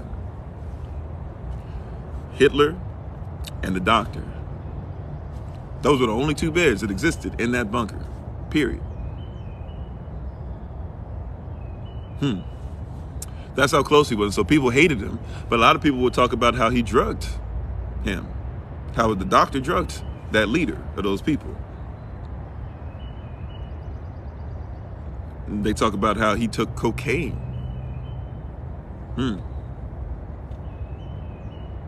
They talk about how he was taking those opioids. They talk about how he was literally taking guts from the leader of it. The doc didn't know the doctor was giving him that. He just trusted whatever he gave him, but he was doing that. They talk about how he shot up dope. He had such pain and different things going on in his body but he couldn't say that he was not healthy. Like, remember, Franklin Delano Roosevelt basically couldn't even walk. So he had this whole contraption just so he could be able to kind of sort of move into position, or they would make sure he was already standing in position, and then they make sure everybody would leave, and then they would move him. But he lived in a wheelchair, you know. But he wasn't supposed to show any weakness. He was cheating on his wife with his own cousin, and his wife was his cousin. Excuse me. This is what we're dealing with, right? Where did it come from? Who are these people that are above you? That man that was the leader of the German people at that time of World War II. He's a drug addict. He shot dope. His day started every day. He got up out of bed. He would find a way to get his legs to swing over. He would put his arm out. They tie him off. That doctor would inject him. That's how his day started. He had to get his fix. And we know this because once before that same leader would eventually commit suicide, that same leader turned to him and kicked him out. That doctor got out on the plane and got out of there. One of the last planes out of Berlin before it was finally taken over. That doctor was kicked out of the bunker because the leader of those people at that time said, "Hey, you're making me a drug addict." He was starting to get angry with him and get mad because he couldn't get his fix anymore because they were in a bunker. They couldn't find anything. Everything was so messed up that doctor had 2 people that would ride around on motorcycles just looking for the drugs that leader liked. That's right. And everything was messed up. Imagine, like, you look around, all the CVS's, all the Walgreens, there's no such thing as people drugs anymore. I guess CVS, I think, bought them up, right? But all those places, right? All the Walmart pharmacies, all the Safeway pharmacies, I don't even know all the names of the stores all over this country. Y'all know what I'm talking about, the Jewel Osco pharmacies, wherever you at, right? All of those places are totally destroyed. They go around, they would drive and hope that they could find drugs that were the same or close enough to it so that they could give that leader or those people at that time his fix.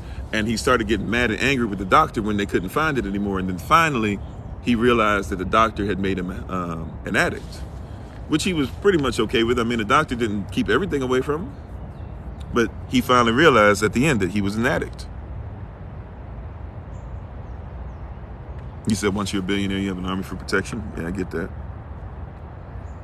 Said upper echelons of society operate in a different world. We just get the table scrapped socially.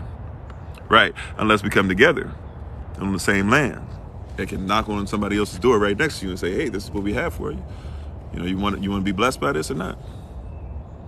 He said Biden family has internal family relationships. Yeah, all the presidents are either married directly into each other in some way, shape, or form, like family members married into other families, or all the presidents basically are all the presidents basically are blood relatives or are married into each other. I think there's only one that's just married in. All of them. Don't forget that the Clintons, as bad as they talk bad about each other, there's a whole bunch of pictures of the Clintons before Trump started running for president and after he's finished being president of their families being together, their family. Don't let people fool you. You said they believe in keeping wealth in the family. Chinese people do the same, marry their cousins. I mean, yeah, there's ways that we don't have to marry our cousins to do that, but yeah, I get you.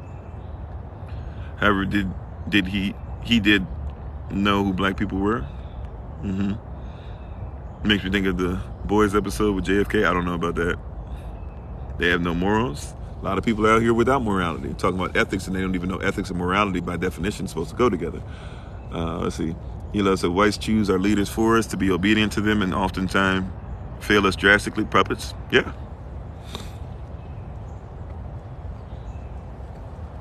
We're going to have to teach you slang, Pastor. Yeah, I don't know all slang. I don't be. I'm not. I mean, I'm not with it, I guess, as much anymore. I try to stay as connected as I can, but I miss a lot. User 221 Theater Morale. Okay. Free college and discount. It's horrible.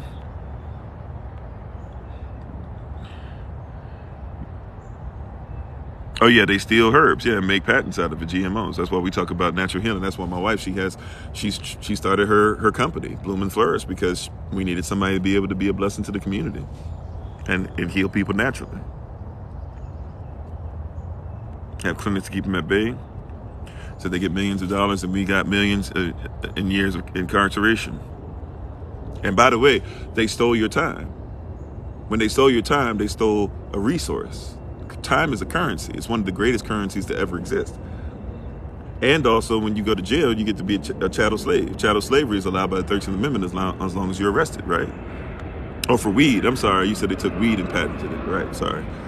So I'm upset.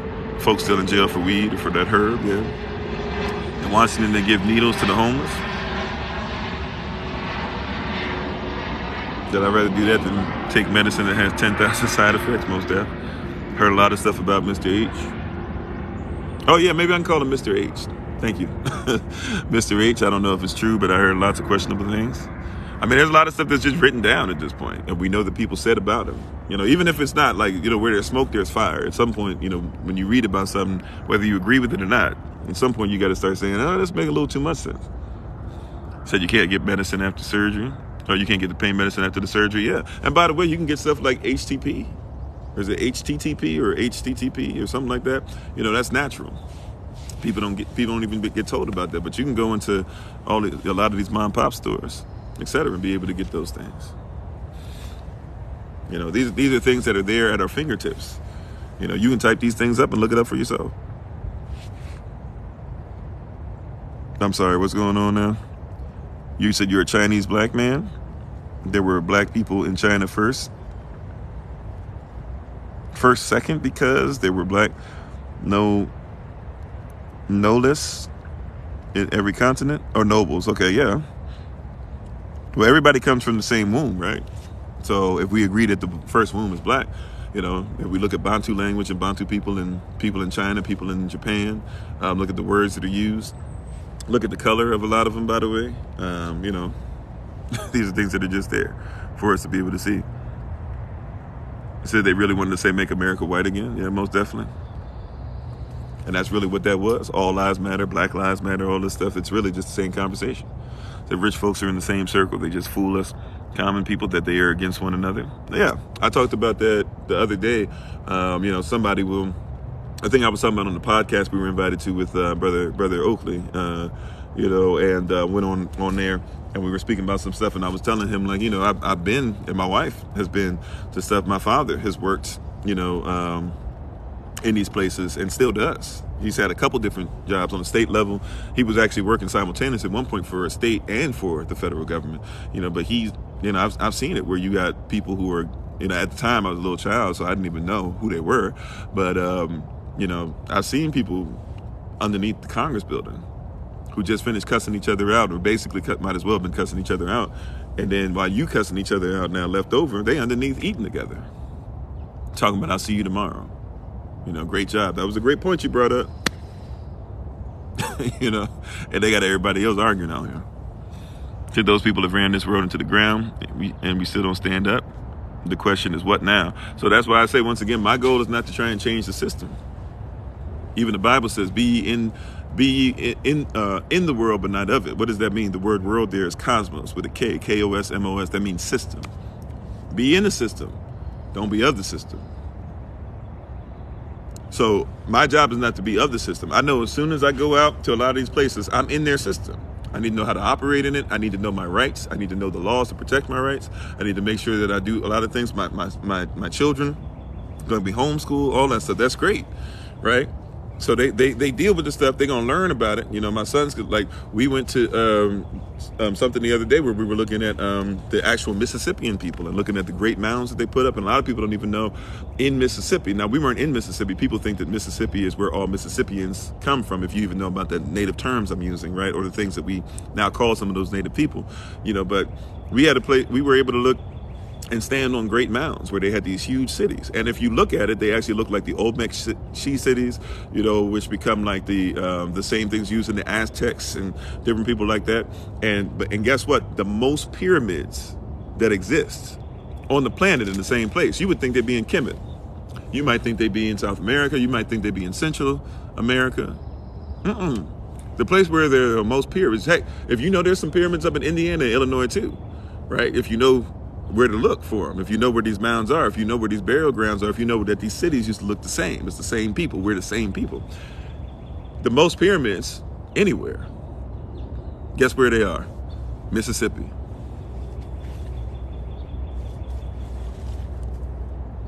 How many people have gone and seen these? Now, if you want to deal with what Mississippi used to be before they just said Mississippi is what we're going to carve it out to be, then there's a whole lot more.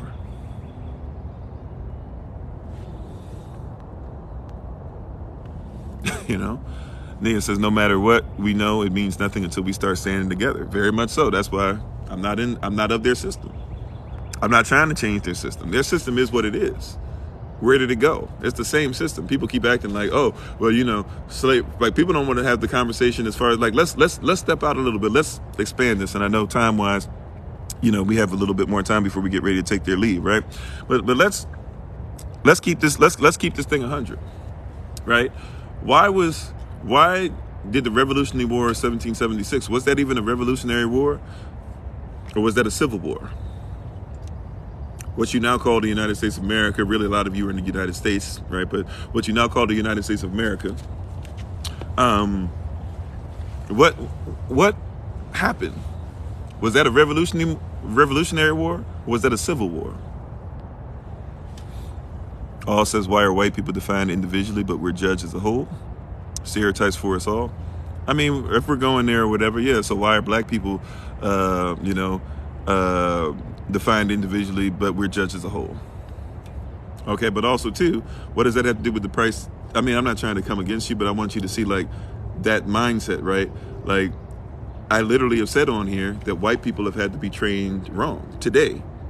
Now, if you look us up, this might be your first time being with us, I don't know. But if you look up what we talked about over and over again, look at Willie Lynch. When you look at Willie Lynch, he says white people had to be trained to believe that black people were bad too. Look at what happened with the Republic of Congo. White people in Belgium had to be trained that black people, they literally took all the army, put them back in boot camp, and did so to teach them, hey, these black people that you're about to see, they're not really people, they're animals. They're going to act like people, they're going to talk like people, they're going to try to communicate. They might even learn your language, but they're not people, they're animals. And that way it was easy for them to cut off the arms of children because they didn't get enough rubber to make the king, King Leopold II, rich, to allow King Leopold III to work with the CIA and other groups in European countries to make sure that the Republic of Congo would never be what it was supposed to be, and they would kill off Lumumba. So yeah, a lot of people had to be mistaught. That's not my point. My point on here is to try to ask you, do you know where it went? Where did it go? Are you somebody that believes that it doesn't need to be brought up ever again? Is the point, you know? So I'm not trying to come against you. Hopefully it's not coming that I'm like mad at you or whatever, right? But what I want you to get and to comprehend and to understand is that it went somewhere. And I apologize. I'm trying to catch as many comments on all these platforms as possible, okay? So if I'm not catching all your comments, just please forgive me. It charges to my head, not to my heart. You know, I'm a human being. I can only do but so much, right? I know in court I'm not a human being, but y'all get what I'm saying, right? As a private citizen, I'm a human being, all right? But yeah, so America equals Africa. I mean, everything equals Africa. Everything was at one point, whether you believe in the Bible, whether you believe in Pangea or whatever, at one point we were all one continent, technically still are, because all the continents are still connected to each other underwater. Right? A continent's supposed to be a large landmass completely surrounded by water. Well, if you can't surround the top of it, technically there's no continent. Right? Just like there was no Europe before there was a Eurasia, and even the word Europe just means that you belong to Rome. So if you're romantic in your values, you're European. by definition, right? Some people say it was a civil war. Yep. Getting back to what I was talking about, though, right? Was it a civil war, or was it a? And if you want me to get to your questions, if you're on TikTok, by the way, just simply put it in the Q&A box. I will try my best to get there as much as possible. Also, somebody, it seemed like they were trying to jump on the live. I saw the request come up. If you were trying to jump on there, whatever, put it in the Q&A box for me, and I will try to get to you. All right, so just put it in the Q&A box for me, and I will try my best to allow you to come on for a little bit. If you're on the podcast, I'm not sure how loud you'll be, but you can try and come on live simultaneously as well. If you're on Facebook, you can try and come on with us for a little bit. Matter of fact, I know this is dangerous because people, as soon as you step away, they just leave the live session or whatever. I want you guys to give me maybe 1 minute if you can. So we're going to take a quick salat break. And where were we at? Somebody in the comment section, keep me honest. Where were we at real quick? So when we come back, we're in the same thing. Is that how do Israelites change their status to Moors? You update your passport, your DS-11, right? We teach some of those things as well too in our classes and stuff on Zoom. But give me a sec. I forget where we were going. Oh, Revolutionary War was a civil war. We're gonna start there when I come back. Give me a minute. I'm gonna just grab one more device. I want to make sure that we get IG on this topic as well, right? So we can understand where we going, right? And classes are still open. Probably no more than like this week, maybe halfway through next week. So if you want information on that, we'll put our information up. Matter of fact, as I walk away, what we'll do is I'm gonna take a minute to go inside, grab something real quick, and I'm gonna put our information up. So if you want to take a screenshot of it, write it down or whatever, these are different ways you can just contact us. The number on here is better to call. It's better to text than it is to call. Right, I will get it a lot quicker and a lot faster. I'll get back to you a lot faster because my days are very busy, so I might not be able to get to you like right away, right? But we're going to talk about Civil War versus Revolutionary War. Once again, the topic for today is where did it go? All right, so I'll be right back. Actually, those who are on the podcast, I'll still be back in a minute, but I think we only got about 10 minutes before it's going to ask us to. We only get like 2 hours limit. So if you want to get ready to kind of jump over to TikTok or Facebook, feel free to do that. And we thank you and appreciate you guys. If you're looking for us on TikTok, just look up #FindKofi, and you need Kofi_43. We record all these and put them on YouTube. So if you just want to look up #FindKofi for the rest of the recording, you can do that as well later on. And if you want to look us up on Facebook, just look up #FindKofi. And when you see Kofi 40 on there, come on in and you can be on the live there. All right. So give me a minute. I'm going to jump inside. I'm going to grab the device real quick. And as I'm setting it back up, we'll get right back into the Revolutionary War versus the Civil War mentality. Where did it go? All right. Thank you, guys. Be right back.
Man, I did all that and went inside. That thing didn't even charge yet. Oh my gracious. Oh my greatness. All right. Anyways. All right. Oh, my wife was saying, how's everybody doing? Where's everybody from?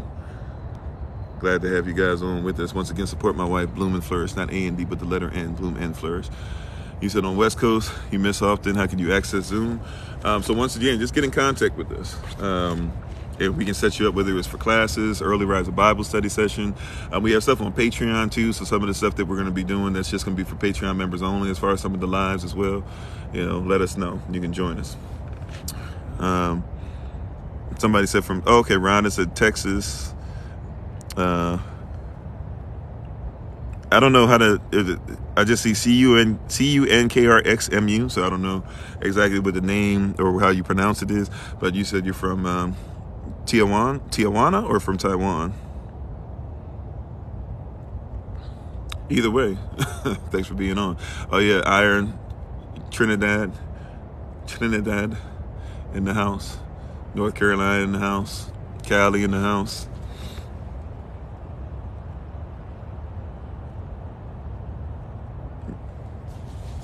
Je suis Texas? Oh, is that how you say it? I am Tech? I thought it's like I am, so you can say it's je suis as far as I am from?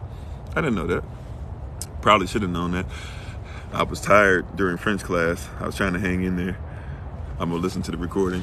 By the way, if you miss classes or if you come in on the classes and you haven't been there in the beginning, we'll send you the recordings for the classes too to make sure you're caught up. So, and once we get, all the classes on recording, at least for most of them, we'll make sure that we have them set up. Okay, hey Rufus, I'm gonna try to get back to you today on the stuff. I looked at some of the stuff, but I can't say that that I know I didn't make give a response to you or whatever on the email. So we got Houston, Texas. We got a few of y'all from H-Town, by the way. Maybe we need to make sure when we do the meeting and when we come to that region, right, the South Central region of what we do, that region, Texas, Louisiana, Oklahoma, all those places near each other, Missouri, we were counting in there, even though Missouri is kind of between the upper part that we're talking about, the central north area and the central south. Maybe we need to be closer to Houston now. We went to Houston right before the pandemic, maybe a year before, or maybe, a year before, I think it was 2019. So maybe we'll come back over there. It's been a minute, so maybe we need to come near there. But we got that's like 4 of y'all, I think, that are in H-Town just by itself. So we got a lot of people in that region. Obviously, it's a big region of the country, but we got a lot of y'all in that area. So, we might need to set up something and come there first. Or maybe we go to different places in the region, but come there first and be able to make sure that we set things up so y'all can start meeting together on a regular basis physically. And if I can jump in on Zoom or from time to time swing by or whatever, we can do that too. That's great. Houston in the house. Marylanders in the house. I was born in Maryland. Actually, I'm born in Maryland, so I'm a Marylander. Got land in Maryland, so I'm a Marylander. That's one of the places that we have land, and working on getting even more in other places too. Dallas. Okay, Dallas. Yeah. Matter of fact, we got people that are in between Houston and Dallas too. I got to check on them. I haven't said hello to them in a while. I got to send them a text or something or a call. Chicago, of course, Chi-Town. We got a lot of y'all in Chi-Town too. Chi-Town, Illinois, the D, Michigan, Wisconsin, right? We got a few of y'all in Louisiana too. Yeah, we're gonna have to set this up. Make this start putting some dates together and start figuring out financially how I can, if I can get to these places or when. I know some of y'all have already told us, somebody else said Dallas, so I know a few of y'all already told us that when we come through, y'all willing to even help us out if we need as far as a place to stay, which would be tremendous. Some of y'all have already done that, like we went to Philly, when we gone to New York, when we gone to Georgia, Georgia, technically, when we've gone, people have offered in the Carolinas. As a matter of fact, we've been to a couple spots in the Carolinas, so yeah, man, we got to figure this out. And start putting these dates down, start contacting you guys, and maybe having the people who contact people for us. Make sure we got if we don't have your numbers or email, whatever you want us to use, get some of that stuff from you guys. You got the information above my head, text us, write it down, screenshot, whatever. And we need to start making this stuff happen. Yep, ATL, yeah, we've been, and we were supposed to do something in the Georgia area recently where we had a little bit of a medical emergency and stuff within our family, so we couldn't really make it, set it up, but maybe we still can. Maybe there's still time. We're kind of sort in the area, so maybe there's still time. Yeah, because Georgia's bigger than, what we think Georgia is. I mean, it's usually we kind of do everything kind of sort of in the Atlanta, or the Atlanta outskirts area, stuff like that. So usually you're talking about the outskirts, things like that of Atlanta area, usually. But there's people from North Georgia. Well, now we had a couple people move recently, but it used to be people from about an hour, if you're driving down, what is it, 85, like about 30 minutes to an hour in, all the way down to like the bottom. So even if it's something where, like I was telling people, even if it's just once a month, once a quarter or something, you know, we don't have any, you know, we can start making sure people meet. Yeah, we got a few people. I think California is huge though. So I can't just be like, oh yeah, people in Cali, because Cali's huge. But we have people that are all over. Matter of fact, before they shut down Kofi_42, we were looking at doing some stuff over in Cali.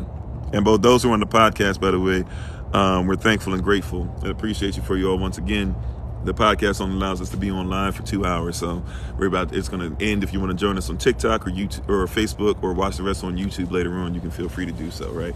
If you just simply look up, by the way, if you're trying to figure out where it is, fast forward on the video to where you see above my head our information to get in contact with us, and then once that goes down, that's where we're starting now, okay?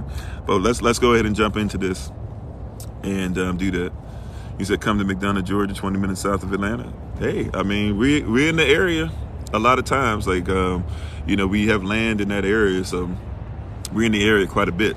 So if it's not soon, I would like it to be sooner than later, but it depends, because we got to get back to some other stuff that we're doing that's in a different area of the country for a little bit, to make sure some things are straight.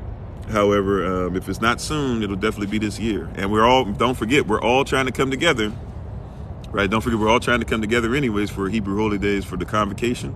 So if you want to join us for that, you know, we need to know by April 23rd if you're coming, you know. But October 14th through the 16th, that's going to be in the southeast region, you know, not in Georgia, but it's going to be close enough to where you're in Georgia. You can come and hang with us, you know, and we all get to know each other, break bread, go visit some places that we can learn from, all these things we've been talking about, and see this stuff in action. Oh, you're in Canada? Yeah, Canada. It's a little difficult up there to do anywhere, even to travel wherever you want, right? Oh yeah, and you definitely, thanks, babe. You got to work on that vax exemption, which we can help with, by the way. If you need the vax exemption thing, you know, we can work that. I guess basically I'd be working for you. You know, I'd be putting something together. But yeah, so let's get back to this though. So just contact us, let us know, man. We're always trying. We have people that call and contact you guys. By the way, today, those of you who call and reach out to people and contact each other, we'll make sure that we have our group text thing together today. So I will send you guys out a group text probably by noon Eastern New York time, where you guys can text me and I can text you back. So, you know, if you guys contact us, you know, if you guys contact us and let us know, you know, things or whatever, they can just simply hit me up in the group text, and they can be telling us people are saying this, people are saying that, so we can keep on being in track, because the goal is not to just only do this virtually, but, you know, to make sure that we are helping each other out as much as possible, right? And even when we meet together in these places too, we'll still make sure that there's some way where you guys can be part of what we're doing virtually too. So, you know, we ain't gonna get that twisted. We still gonna make sure that you guys can be part of the community, and prayerfully one day, sooner than later, we'll be able to get back to where people can visit one another. If you're in different countries, that's a hang up now. But you know, if you get that vax exemption, if you're in the States, if you're flying and stuff, we can try and make sure all that stuff's put together. Okay, we just lost the podcast fam. All right, so but let us continue though, and we're thankful and grateful for everybody being on once again. So when we're speaking on these things, and we're talking about the main thing we're talking about is, where did it go? That's our motif for our theme for today. Where did it go? And when we talk about where did it go, we're talking about specifically now.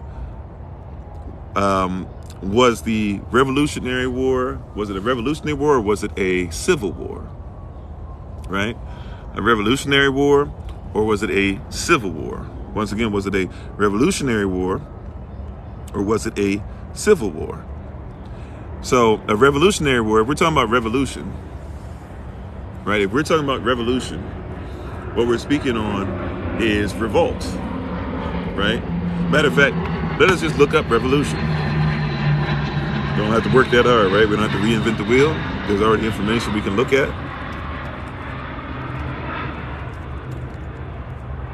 So a revolution is a forcible overthrow of a government or social order in favor of a new system.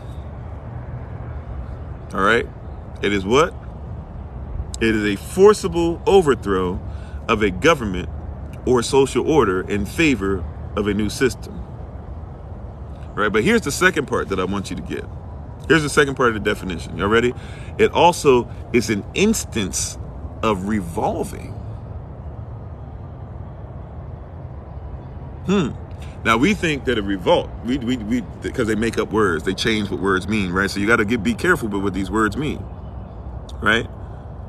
So revolution, right? Revolution, it means first a forcible overthrow of a government or social order in favor of a new system. Secondly, it's an instance of revolving. So in a sense, it is a revolutionary war because all you had was a revolving door.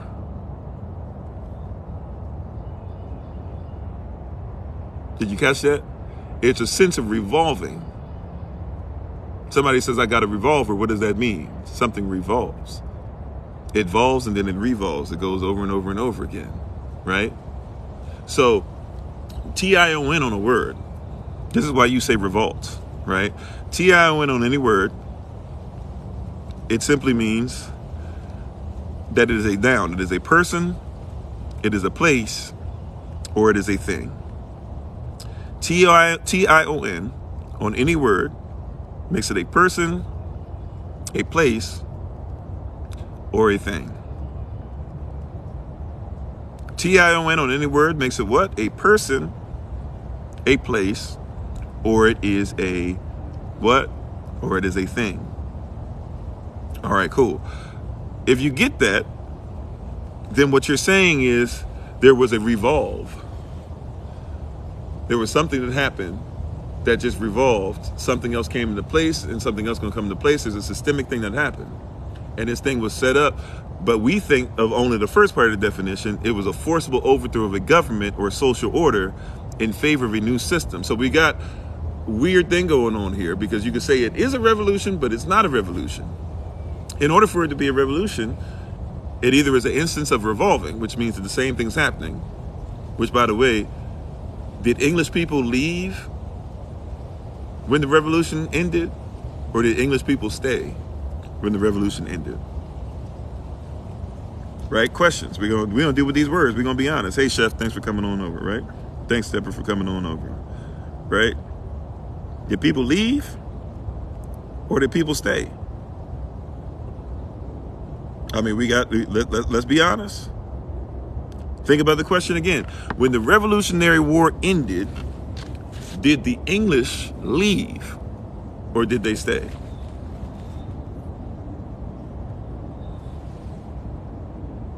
Right? Y'all with me? When the English left, or I'm sorry, when the Revolutionary War, did they leave or did they stay? See, really, we use this term incorrectly because there's really no such thing as revolt. There was not a revolt. It was a revolve. It's actually a revolution, which is really a revolution. A revolution means that basically, yeah, there was a forcible change, this and that, but somebody else came into government. But question, did anybody go anywhere? So technically, you could say it's a revolution and this is the interesting thing with the United States of America, and it's not just a revolution, right? Because first of all, it was colonization. They came and they took over America from the Americans. Remember, what is the original definition of an American? Y'all been with us long enough, so y'all know what I'm saying already, right? What is the original definition of an American? How do you define an American originally before they changed the definition? How would we define an American before the definition was changed? Somebody help me out. You already know, y'all been on with us long enough, right? A copper-colored people who are indigenous to the Americas or indigenous to Turtle Island. So they came over and colonized first and killed people and kicked them off. Then they had this thing that they want you to believe is a revolution. Now, let's look up the definition. Let's look up another definition real quick just to make sure, because we've hit that one. But let's look up the other definition real quick. So we looked at the definition of a revolution. Now let's look at the definition of a civil war. It is a war between citizens of the same country. See how they get us? So they weren't Americans. They were in a colony in America. The real Americans were you.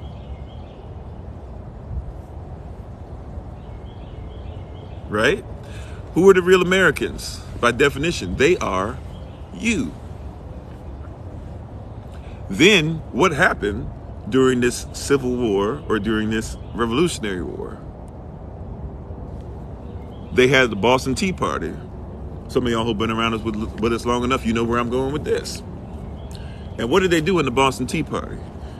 They didn't like, it wasn't just a Stamp Act. They want you to believe it was taxation without representation. And so England was in their pockets. England was in their pockets. England was always trying to tax them and stuff. England had never taxed the colonies that were in Americans on American soil.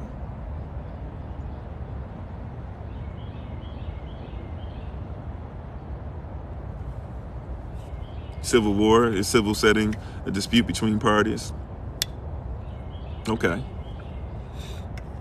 That's what we're going to call it now. Right? But if a country has a civil war, right? Because civilization, a noun, a person, place, a thing. I'm not going off of modern definitions either. You know, I'm going off of etymology before we change the definitions over and over and over again, redefine them too, right? Nevertheless, though, I did actually use modern definition on that too. But if we're going to go off of like these definitions, right? Then civilization, what makes something a civilization? If somebody in the 1700s said that you were civil, what did they mean?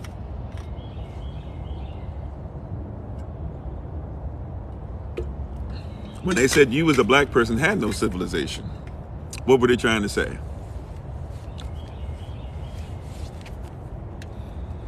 Right, where did it go? We're dealing with the same stuff, so we got to figure out the origin of it, to figure out what the idea was, to figure out now what people have become one with. Where did that come from?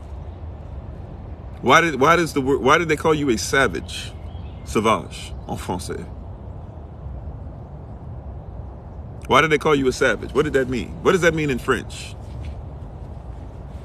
Somebody says sauvage, you're a savage. You know what a savage is? By definition? A savage by definition means you don't fit into a civilization. They say you're not civilized. This hairstyle, according to America, means that I'm wild, I don't fit in. Because remember, they likened us to animals. Willie Linslater says, how do you get black men and black women to split up, to start blaming each other, to start attacking each other, their children to keep doing the same thing over and over again, for them to not ever be able to make it out of their situation? He said you treat them like horses.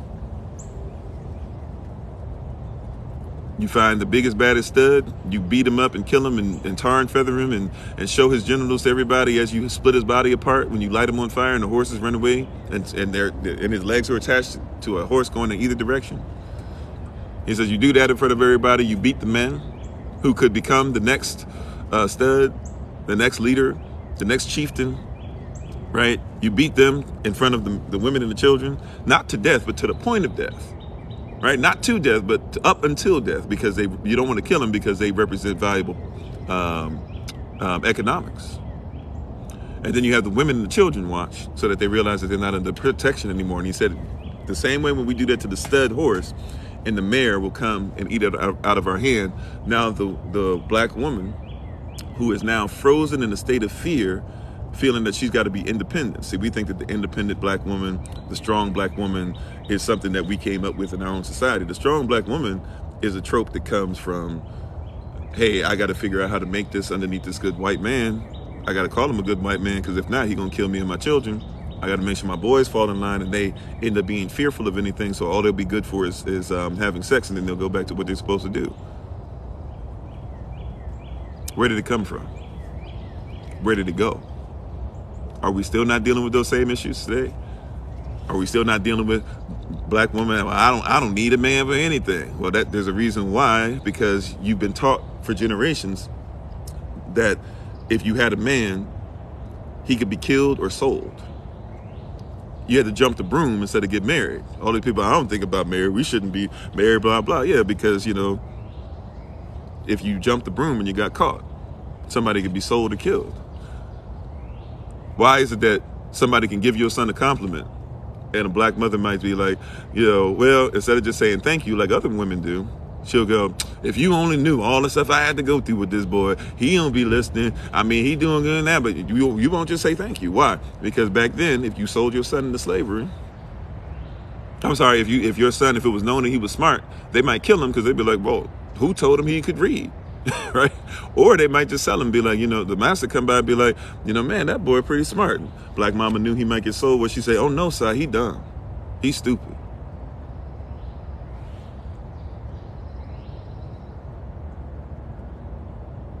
Still in it now, right? Hey, if you want to get this government assistance, your family can be in government assistance, but you know your husband, he can't live there. Matter of fact, you can't have a husband. Some people get divorces just so they can go ahead and get on government assistance, and then you'll have people telling them why y'all can't stay married, this and that, or whatever. She's in a state of what? What Willie Lynch said. She's in a state of fear. She got to be a strong, independent black woman in order to make sure her family makes it through. She's not going to let them babies suffer. A lot of fathers step out. Hey, I get it. I'll be around as much as I can. I know I can't come in the house. You know, now we can't see each other, can't lay down each other, can't consummate our marriage anymore. Eventually, like, you know, it was been nice. Thank you. I appreciate your sacrifice. But I have needs. Well, I have needs too.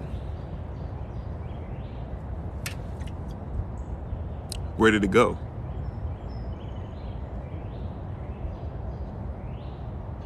Yeah, Stockholm Syndrome exists in the black mindset period, but yeah, it trickles down to the woman. But remember, even Deuteronomy 28 told you that. Deuteronomy 28 verse 54, that's what he studied.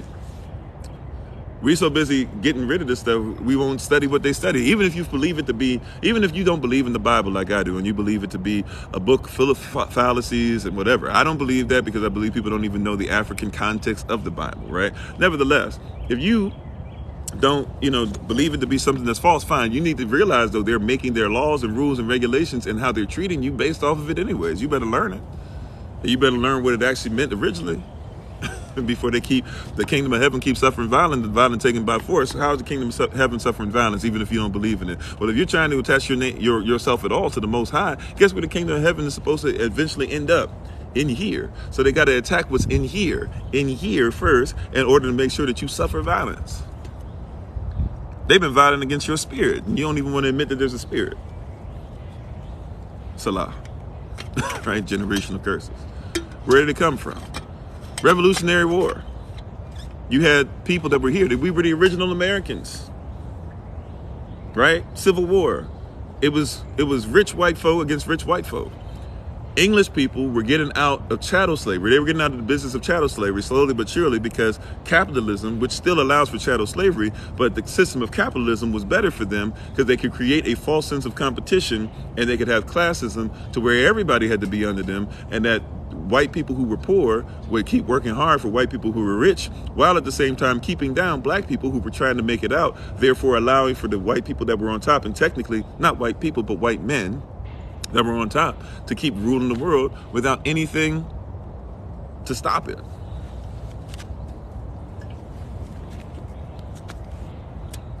Right? That's what happened. And so that was what the Revolutionary War was about. And so what they did is they started calling themselves Americans. Now think about that. I want you to think about this. I've said this plenty of times before, but in this context, where did it go? You guys are getting this now, right? You guys are seeing this now in a different light. Where did this go? Where did it go, right? Isaiah 4:6, right? I'm with you, right? Right? Because we don't have any knowledge of where we go, right? We perish, okay? We don't have any intimacy with who we are. I'm with you. I want you to get this now. We've been talking about this stuff over and over again, but you see how we've been talking about it over and over again? We start seeing this stuff link up more and more and more. We're getting more of the mysteries being revealed. We're beginning to stop making the spiritual things, right, have to be so mystical that they can actually be practical, right? Let's make this practical. Let's continue to make this practical and use some of the same stuff we've been talking about. Where did it go? So if we know that a civil war is between two people of the same country, and we know that English people were fighting against English people, how do English people fighting against English people turn into Americans? And by the way, Americans were known as Americans before Amerigo Vespucci started calling himself Amerigo Vespucci. That's not even his original name. So just like Scipio Africanus is not his original name. There were actually a group of people called Afrique, right? So just like that. So don't go to there. There were people here that when Europeans came over to the Americas, they called them Americans. They were copper-colored people, indigenous to Turtle Island or to the Americas, North and South America, which are one continent technically, by the way, because they're connected. And a continent has to be completely surrounded by water. There are technically only 4 continents. Getting back to the really only one continent because we're all connected underwater, but there's really only 4 continents if you want to just go above water that exist, because Africa, Asia, and Europe are all connected. That's one continent. Australia is by itself. That's one continent. That's 2. Antarctica is by itself. That's 3. And then look at what? At the North America and South America, that's connected. That's 4. Right? But you learned in school something different, didn't you? Where did it come from? Europe used to just mean anything that belonged to Rome. So as you had the Visigoths, as you had the Gauls, right? As you had people that become Spain, France, England, all these people that are there that start trying to take over the world, they all keep saying what? We're connected to Rome. We're romantic. We want to do the same things Rome does. We want the same thing for our people that Rome has, etc., etc., etc. Right? And so that's where you get this idea of Europe. But the word Europe means anything that belonged to Rome. So anybody who still wants to connect to Rome, Napoleon wanted to say that, hey, the same way that Roman emperors ruled, I need to rule. So he connected himself to Rome. That's why he's European. Right? The same way that now the Spanish and well, maybe not the Spanish so much, but the French and Italian people and Roman people and sometimes even English people in a weird way. I don't know how they do that, but and German people want to attach themselves to Vercingetorix. If you don't know who Vercingetorix is, look him up and how he fought against Rome. But also Vercingetorix was raised as a citizen of Rome before he started fighting against Rome for his people. But now these people who want to have romantic values, they attach themselves to Vercingetorix, and by attaching themselves to him, he's supposed to be this sympathetic figure, and he's supposed to be this martyr, and somehow, some way they use that to say that they're romantic, and therefore by being romantic, they belong to Rome. They were a territory that fought against Rome, so they should be respected. They should have their own stuff, so therefore they're European. And anybody who classifies themselves as European is only saying they belong to Rome. But Europe is not a continent. A continent is a large landmass that was completely surrounded by water. Nobody used to call what we call Europe today Europe unless you were a territory that belonged to Rome. Before that, there was no such thing as Europe, right? So anything that's European means that somebody has a romantic mindset. So you have these Europeans who have a mindset of conquering and saying that they're better and taking on other people's culture as their own. That's what Roman people did. They came over and they took somebody's land. They colonized it. Roman people didn't say, this is our land, but they said, you will do what we tell you to do. They colonized it. They came over here and they colonized the actual American people. That's what they did. And guess what? When they got in a civil war, right? Then they got in this civil war against each other because some people wanted to keep slaves, right? Who are the people that fought against these people? George Washington. People like Thomas Jefferson. People like, I'm mentioning specific people for a specific reason. People like, I can't believe I'm forgetting my president's names. Or not my president, but the president's names. George Washington, John Adams, Thomas Jefferson, James Madison. Okay, George Washington, Thomas Jefferson, James Madison, John Monroe. Why is it important that we see all that? I'm sorry, Sharice, you said the Pope and the Papal Bull made the Americans by making us slaves on paper. Well, they helped with that for sure. They did that with Spain. That goes back to Spain, for real. You know, so that's going back to Columbus, right? Which is a whole other thing, talking about they went to the land of Azeroth. You know, look at what we're talking about as far as the Americas, though, right there. So why did I mention those people, these first 4 presidents who fought against, who were part of the founding fathers, fought against all this stuff or whatever for America? So they say they were all friends with King George. King George, by the way, who had an African wife. It had African children, and there's no such thing as any royalty that exists in Europe, in any of these European nations. There is no such thing as royalty that exists without them being connected to King George's family, because King George, him and his wife had 13 children. I believe 11 of them lived, which was something incredible back then with European medicine and Western medicine and stuff. 11 out of 13 lived, and all 11 of them were married into different countries as princes and princes to be able to come together at some point and hopefully be able to, you know, be kings and queens or whatever, different places. So there's no royalty that exists in the world today that is not connected. There's no government, there's no country in Europe that can exist without that African connection. Just wanted to throw that in there too. Where did it go? Right? They can't even have the authority they have unless they're over you, because they have to get you to sign your name to documentation to say it's okay for them to rule over you. They have no rulership without you. And if you don't believe me, look at anything that the Queen of England has to say who she is. She has to always admit where she came from. So you have rulership over her. That's why people talk about Moors have rulership over them. That's one of the many reasons, is because you have to tell them it's okay. You are Shem. You have the name Shem, the authority to tell them. You see how all this stuff goes together? So going back though, so you had the Americans, the real Americans. You had a civil war going on. The people of England had came and had already killed off and started moving the Wampanoag and the people of Massachusetts and the people of Georgia and the people of Mississippi, the Mississippians, and the Taino people, and what would become known as the Seminoles, and all these people. They've already started removing them off their land. The Cherokee people, my people, they've already started removing them off their land, right? They've already taken over that land, and the people that are around had to bow down because what? They've colonized. So these are their colonies, but they're not Americans. You can't have a colony and be an American at the same time. So these are American colonies. The people who are part of the colonies are not Americans, they are part of England. They can only be in the colony if they are English. If they're not English, then they have to be American. If they're not American, they got to kick rocks. That's how that goes, right? That's how that goes. How did they become Americans? See, everything's law and case study, as we talk about all the time. How did they become Americans? Y'all who've been with me long enough, you already know where I'm going to. Just a quick question, because we hear all these things. Let's just look at it as what it is. Let's look at what happened. How did they become Americans? Because once again, they were colonized America, and so Americans were part of their colony. They themselves, though, were not Americans. How did they become Americans? And it's a very simple act. They taught it to you in school because they wanted you to put power behind it and have this express contract with them that says that we agree with what you did to become the American. But how did they become Americans?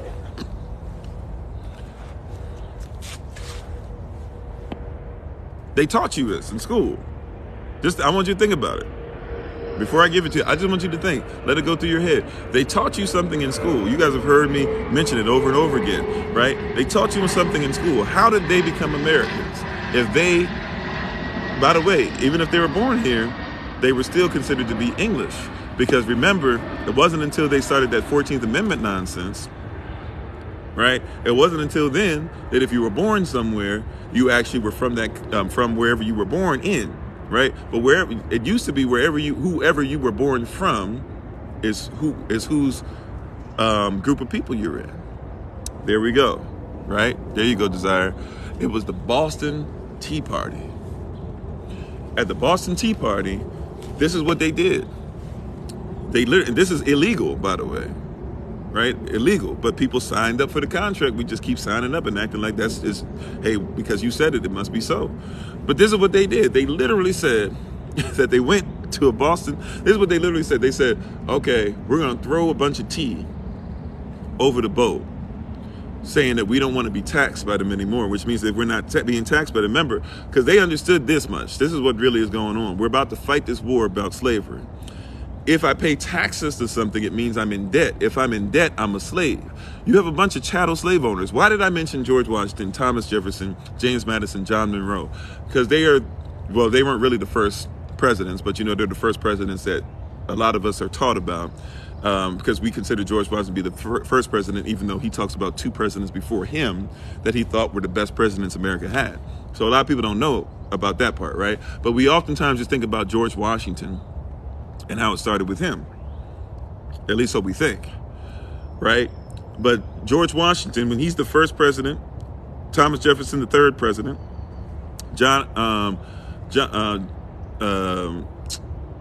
James Madison, the fourth president, and John Monroe, the fifth president, all of those people I just mentioned, all four of them, they were all Virginia slave owners. They knew what slavery was. They had been raised as slave owners, and they made their money off of being slave owners. George Washington, matter of fact, he marries Martha Washington because Martha Washington had just as many slaves as he did. Hey, Shalom, Shabbos, how you doing? Shalom, right? So he married her because he knew he was going to double up. What makes a slave a slave? A slave is somebody who's in debt. Now, if you're a slave just because you are born black, that means that you are in debt for the rest of your life. You can't get out of debt no matter what you do. The color of your skin means that you have to serve somebody. And so if you're my slave, you just get to serve me forever. Where did it go? Why do people have the same mentality about us today? Lake says, I used to hate history, but now I'm interested in learning all about it. You got to. You got to learn the story and you got to learn his story. You got to be able to double dip. You got to be in the system and not of it at the same time, right? So here's the deal, right? So we're talking about slavery, right? And being in debt, being slavery. The second that King George says, hey, and by the way, he did it for reasons, which is like, look, everybody else is paying taxes. We got this huge empire. We just went through this huge war. It wasn't just about a war with America. They were fighting with people all around the planet. Because remember, they used to brag, there was not a time that the sun went down on the British Empire. That was their way of saying that there's not a place in the world, whenever the sun is up anywhere, somewhere where the sun is touching something that is part of our empire, right? America, as big as the United States of America is, it can't make that claim, right? Those 50 states, as big as America is, there is a time where the sun will not be up on any part that is considered to be America. Except for sometimes, I guess you could say parts of Alaska maybe, right? There are times where that happens, where the sun doesn't go down, okay? So they were making it a point to say, with the British Empire, there's not a time when the sun does not go down on the British Empire. That's what they used to say. So he's saying, look, because of all this fighting that we have and all these, I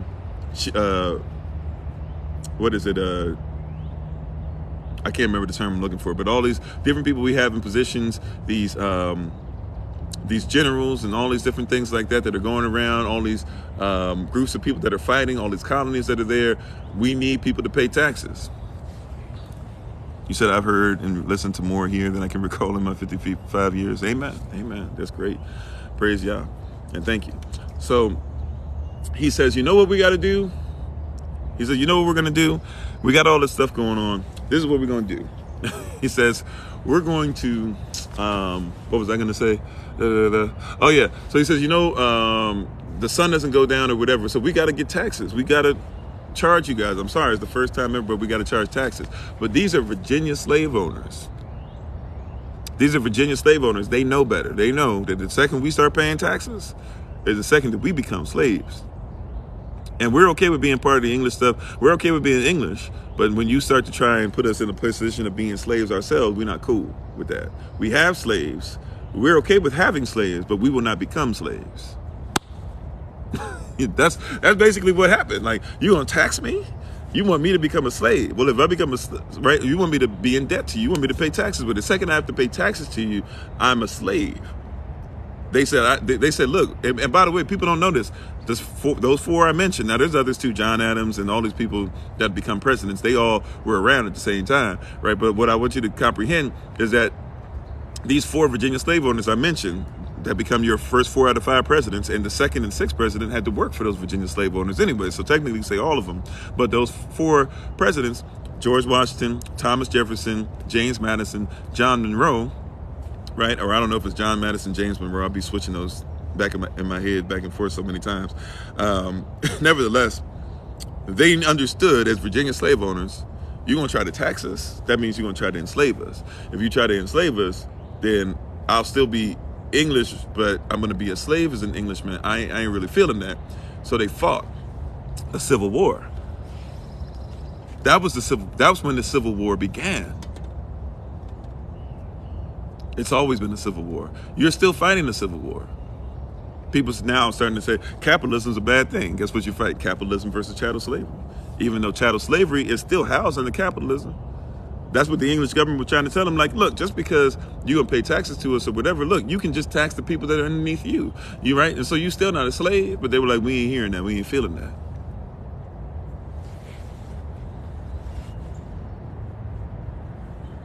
That's the Civil War. Still going on today. People talking about we need to get rid of capitalism. Let's get rid of prisons. Let's get rid of the police. What are all those attached to? Where do police officers come to? Where did it go? Police officers come from slave patrolmen. They have the same badges and everything. Andrew Jackson, he's the 7th president, so he ain't that far from it. Right behind John Monroe, which is the next generation. They were the next generation. Those first 5 presidents are the first generation. They were all presidents that came out of people that fought in that first part of the Civil War that you call the Revolutionary War. Starting with John Quincy Adams, which is John Adams' son. John Adams was the 2nd president. His son, John Quincy Adams, is the 6th president. That was a new generation. Andrew Jackson and all them. Andrew Jackson, by the way, he's a Tennesseeman, but he's from Tennessee. But guess what he was? He was a slave owner. John Adams and John Quincy Adams, they'll tell you that they weren't slave owners, but they both lived in the White House. Guess what the White House was? George Washington gave some Virginia land to become Washington, D.C. Oh, thank you, Kimberly. George Washington gave some Virginia land to become Washington, D.C., right? And then he built a manor on it, or he put out a contract. He said, hey, everybody tell me what the best technology you can as far as building this White House on there. They begin to build it. George Washington, by the way, doesn't ever live in the White House. The first person would be John Adams. And all the presidents would live in this White House. Guess what the White House was? The White House was a place to where you had slaves living there. A place that I've visited many times. It doesn't look anything like it, but it's on swampland, built on swampland, and it's where white people live now, right? Colonized, property even more. And you have all these schools and stuff. George Washington Hospital, George Mason's around that area, stuff like that. But you got, well, I don't know if George Mason's around that area, sorry. But George Washington, sorry, G-Dub and all that stuff in there. Sorry, I don't know what I'm doing there in my mind. You could say Georgetown, kind of sort of close to there too. These were all places that slaves lived. So when you hear Georgetown Hoyas, Georgetown University, George Washington University, these are places where slaves lived. They call it Foggy Bottom. Matter of fact, if you go on the metro over there, you still stop at Foggy Bottom Metro Station. Why do they call it Foggy Bottom? Because it was a bottom feeder place. It was foggy, it was swampland, and that's where the slaves lived. You know you could walk around Washington, D.C. if you want to. It's not that big. So slaves would walk to and from wherever they lived to get to the White House, or to lay down land, or to help build things, literally build Washington, D.C. And they call it Washington because George Washington built it, and then they put up this goddess Columbia overneath the Senate, over top of the Capitol building, right? The Congress building, the Capitol building. And so now when you see the Capitol building, and then you look across and you see the obelisk, which is supposed to represent George Washington's penis. And if you know about that old Kemetic story of Isis and Osiris and Horus, or Heru, that's all they're talking about. It's the same story. It's religion. Right? So George Washington, he built the whole thing. You see all the stuff we've been talking about, how it goes together? right? But nobody taught you the context. They gave you facts without context. They gave you context without facts, and you were trying to put it together. This is talking about what's going on right now. Where did it go? Where did it go? Where did it go? How did we get here? Where did it go? Right? So once again, going back, I'm sorry. I apologize. Holy Spirit said, get back on track. Going back, how did they become Americans? How did they become Americans? And Minister Select Song, yeah, we should find somebody's feet to sit under and to learn from and to grow from. All right. How did they become Americans? If we are the Americans, how did they become Americans? If we are the Americans, how are they now the Americans? Well, yeah, the Boston Tea Party. We're not going to be slaves. We're not going to be taxed. But guess what? We're Englishmen. We're going to go and we're going to show you, we're going to fight against you. Civil war. Now, when we get ready to go into the Civil War, though, we have to call ourselves something, and we have to legally be in a position where we'll be accepted. How do you become an American? It's illegal what they did, but it's still what they did. You got to study it. Well, we'll have a Boston Tea Party. Well, what did they do? They dressed up like Americans.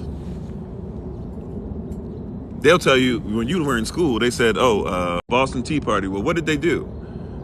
They dressed up like Americans. They'll tell you, when you were in school, they said, they dressed up in as Indians. They dressed up as Native Americans. They dressed up as indigenous people. Now they'll say, no. They dressed up as Americans. They're dressed up as Americans. They have a form of Americans, but deny the power thereof. So yeah, $5 Indians, they're gonna come later, right? I was gonna bring that up too, right? But right then, what did they do at first? How do you become American? See, that's you're headed where I'm headed, Shima, right? So you become an American first. You become an American by just dressing up like one. A wolf in sheep's clothing. A European, an Englishman in American clothing, literally. I'm gonna dress like you. Don't they still do that today? Where did it come from? Where did it go? They tell you that your hips don't look great, black woman, don't they? But then they go and buy them hips. They had those, whatever you call those big old things that they had, to where they'd have that thing, and all of a sudden you got down here and they had that wire or that wooden frame that they put their dress over, right? Trying to imitate your hip. They have 2 bumps on the back of it too. Y'all saw, you'll go watch Cinderella. Matter of fact, I'm gonna go. I told you eventually we're gonna start doing watch parties and stuff like that. Tonight I'm gonna go watch. Now oh wow, thank you. I never seen that before. I got a TikTok hat on, right? And my hair is flat in the middle right now. Y'all can see new growth coming out, so it's gonna turn into some other stuff. I'm excited about that, But right, how do you become, right, hoop skirts? If that's what it's called? I didn't even know what it's called, right? So all that stuff, right? And you see, like, I'm gonna go look for it tonight on Cinderella. I'm gonna go look for it. They got those 2 big bumps that come out the back of the dress, don't they? Because they were trying to imitate your behind. Now, they told you that your behind was terrible.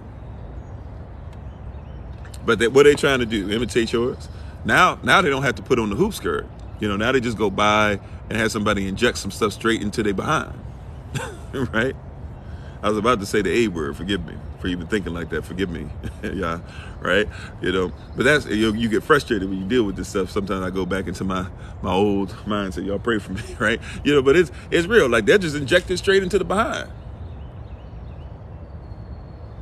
You don't even got to do that. Or they'll go get Spanx and they say, we're just going to get this and see how it shapes this and does this or whatever. Man, but when you have it naturally, they tell you that it's not that great.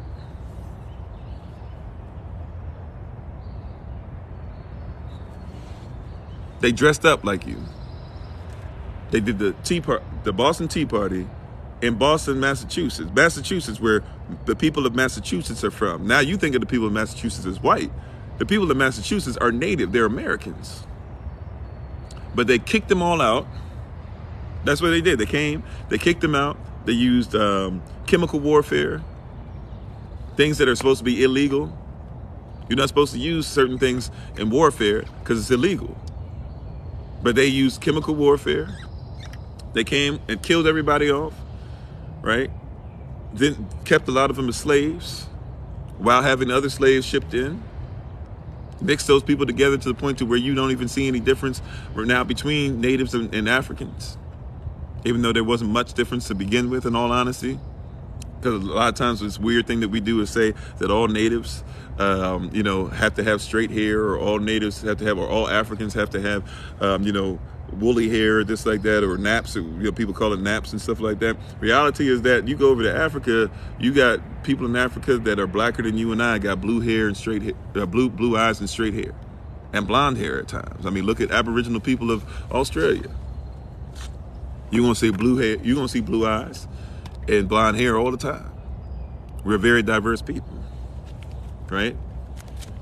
So you have all that going on. They come over, they dress like you. They put on your clothes after telling you that native clothes made you savages, right? They made you wild. What did they do? They dressed like you. Then they said, what else though? Because we can't just dress like them, right? So they put on blackface. Black Lives Matter, the organization's supposed to help you, but it ain't really doing nothing but helping out LGBTQ+, but it's doing it in your name. Modern blackface. But they put on blackface back there. They literally painted their faces black, and then on top of that, put some of the war paint and stuff on, the best that they could. The movie Get Out. I'm telling you about that. They literally put you on. And by the way, then they put you on further, because not only did they put on your clothing, but they had to put on some of your headdresses and stuff. And sometimes those headdresses were still attached, not all of them, but some of them were still attached to the scalp. Now, why is that important? Because you didn't think about that, but either they were still attached to the scalp, or they had to remove it sometimes from the scalp, because they had scalped a lot of you, or the people who had scalped you, they had bought your scalps, literally, and had them hanging on their walls and in certain positions in the home. Like clowns are basically, blackface too. It started off as blackface too, right? So a lot of people, when they say they're scared of clowns or this and that, why? Because clowns are basically that. If you look up clowns and where they come from, the paint, you'll see that blackface and clowns, they have the same starting point, right? So you see all that, right, going on, which is why some clowns actually do have blackface. If you look at them, or they have a blue face on, or a red face on, and not just all be white. Nevertheless, though, right? And the white, basically it's like a foundation to be like, okay, I'm gonna make myself white, and then I put on the red over the white, or the blue over the white. What does that do? That means that basically I'm saying that there's a color of a face that goes on it. But if I make it blue or red, well, it's not the same as blackface. I'll give it a big nose, but instead of it being a big nose, like an African nose, hey, it's just a big red nose. But they had scalps, and they put on the headdress. When they put on the headdress, they were literally putting on what was on somebody else's scalp. They were wearing you. And somebody would tell us that when we start teaching you about how there are white people who used to eat natives and eat slaves and eat each other, they'll say, oh, you're going too far. You're not being historically accurate. How so? If you were willing to wear me, there's not too many steps before you're willing to eat me. And we have proof that you did, by the way. I'm not saying every white person did it, right? But there are people who did it. If you were willing to throw our children as gator bait out into the water to be able to get alligators to come in, and then you would hit them over the head. You used our children, our newborn babies. You would throw them out in the water. You would shake them up a little so they start crying, and then you throw them in the water, and then you shake the baby around in the water. And as the baby either floating there or maybe even sinking and making noise, the alligator would come in, and then you would use it, because the alligator wasn't going to open its mouth back up, and you would kill it. And then you would either use the same baby, or somehow, some way it was still alive. You might throw it out again, or you just simply use another one. But you're telling me that you wouldn't consume somebody? I mean, you wore their scalps. Yeah, abortion. We'll talk a little bit about abortion. Oh wow, I didn't realize what time it was. So we're basically gonna have to take our leave now, but we'll hit a little bit of abortion. I meant to. Maybe we can. I don't know if we'll continue this. I'll pray about it, see what the Most High wants. I don't know if that's what He wants us to continue, right? And I'm sorry, babe. My wife's saying it's making emotional. I know it's a lot going on. But I'm just trying to tell you, like, this is where it came from. So they literally wore you. They wore your, and it should make us emotional, right? It should, because that's our people, and it's not human. Forget whether it happens to black, white, whatever. It's not human, right? So they wore your scalp. They wore your clothes. They put on blackface, and then they said still it's not enough, right? Because they're fighting a civil war, but then they're saying we understand that we're still in their colony. So we can't be in their colony. This colony needs to change. What can we change the name to? What can we name this colony? What can we discuss today? Yeah, it's sickness. Amen, Deborah. What can we discuss today? All right, when people discuss us, when our children's children discuss us, what should they call themselves? Right? Because whatever you call yourself, you see, really, you're not supposed to name yourself. It's like when somebody gives themselves a nickname, it ain't gonna really last that long because people are supposed to give you nicknames, right? But they said, what can we name ourselves? Is there anything we can call ourselves? Thank you, Shalonda. Is there anything we can call ourselves that will allow people to, just be down for this, to say that we're a legal country? What did they call themselves? They said, you know what? Instead of just saying we're in the colony in this British colony on American soil, so we're in an American colony because it's a British colony that was on American soil, we'll just outright call ourselves American. We'll wear their clothes. We'll color our faces to look like them. We'll put on their scalps. We'll throw away anything that says that it has to be taxed, right? Because that's all we're really dealing with that Stamp Act. All we're really dealing with, throw away anything part of that Stamp Act, anything that taxes us, because anything that taxes us puts us in debt and makes us a slave. We'll throw it off the side of a boat. And when we do that, when we throw it off the side of a boat, what we're saying is that we're denying being slaves under you. We're saying we're willing to fight a civil war against you. And what we'll say is we are now Americans. We went from being on American soil while being underneath the colony, or being a colony, being underneath England, as part of England. And we're going to lie and say we're no longer English, even though we share the same blood and DNA.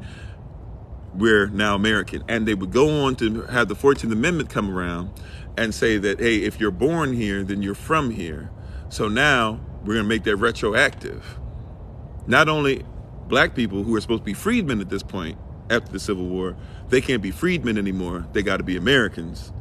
So they can be Americans again, but they got to be Americans underneath the new Americans, even though we're the original Americans. You see all the wild, deceptive stuff. But then on top of that, okay, George Washington, them, they were Englishmen, but hey, they were born here. So guess what? We'll just call them Americans. You see that?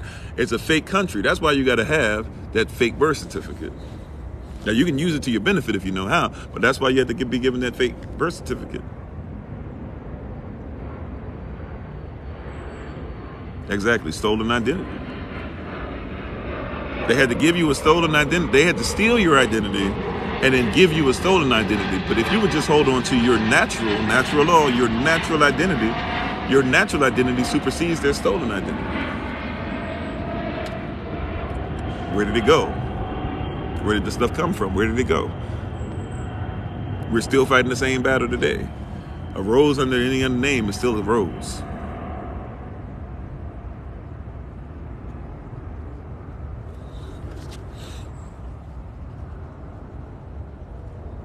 Oh, you want me to provide it now, or you want me to provide it later on? Minister Select Sonia, you're asking, right? How do we get it back? Sovereignty. That's why we teach on this stuff. Sovereignty. We say some of this stuff. I can't say all of it on the live sessions because the live sessions are a little different than the classes, but we get this information out. Get that DS11 done. If you want some consulting or stuff done, let me know. I'll work with you. Right? Just let me know. If you let me know, we'll work with you. We'll get you started. Right? And you're gonna have to listen a lot because there's gonna be a lot of stuff we're gonna have to throw at you. Right?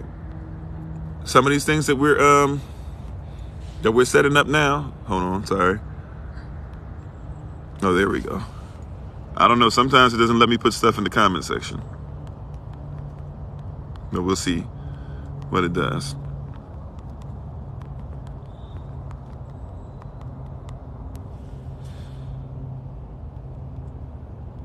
But yeah, you know, these are things that we have to be aware of. Right? These are things that we have to be aware of.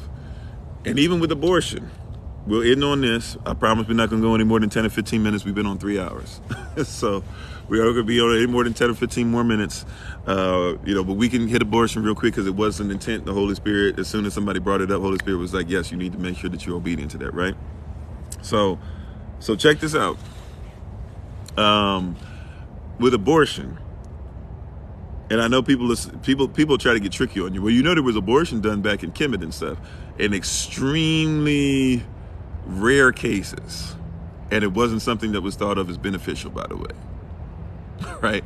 So people will try to be dishonest because, once again, this stuff becomes political so much that people don't look at it in the reality. They just want it to be whether somebody, whether you believe in it or not, whatever, right? Or your political party says you should believe in it or not. When we're talking about abortion, the abortion that we talk about today, right, where you're just getting rid of a child because you feel like it or not, you're keeping pieces of the child to grind it up to be able to sell it to the highest bidder, you're using these things and putting them on you, they're using it sometimes in the things that you eat and drink, right? What is abortion? Where does that come from? The abortion that Margaret Sanger and all them used, and that you're still using today, Planned Parenthood and all that. Margaret Sanger, the mother of all that. At least she's said to be the mother. She didn't start Planned Parenthood. She didn't start abortions. She didn't start aborting black people and Jewish people. That was stuff that was already being done. I mean, heck, we already know that they were aborting Jewish babies and stuff and testing them in Germany. You know, let's keep it a buck with that too, right? So when she's talking about Jews and blacks, she ain't talking about something new. With us, though, abortions were happening in slavery, in chattel slavery. Babies were being born, they were testing them. I wish I had it.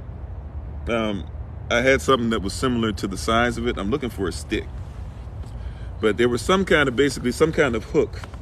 I don't have anything shaped like it out here, but I'm going to get something that's around.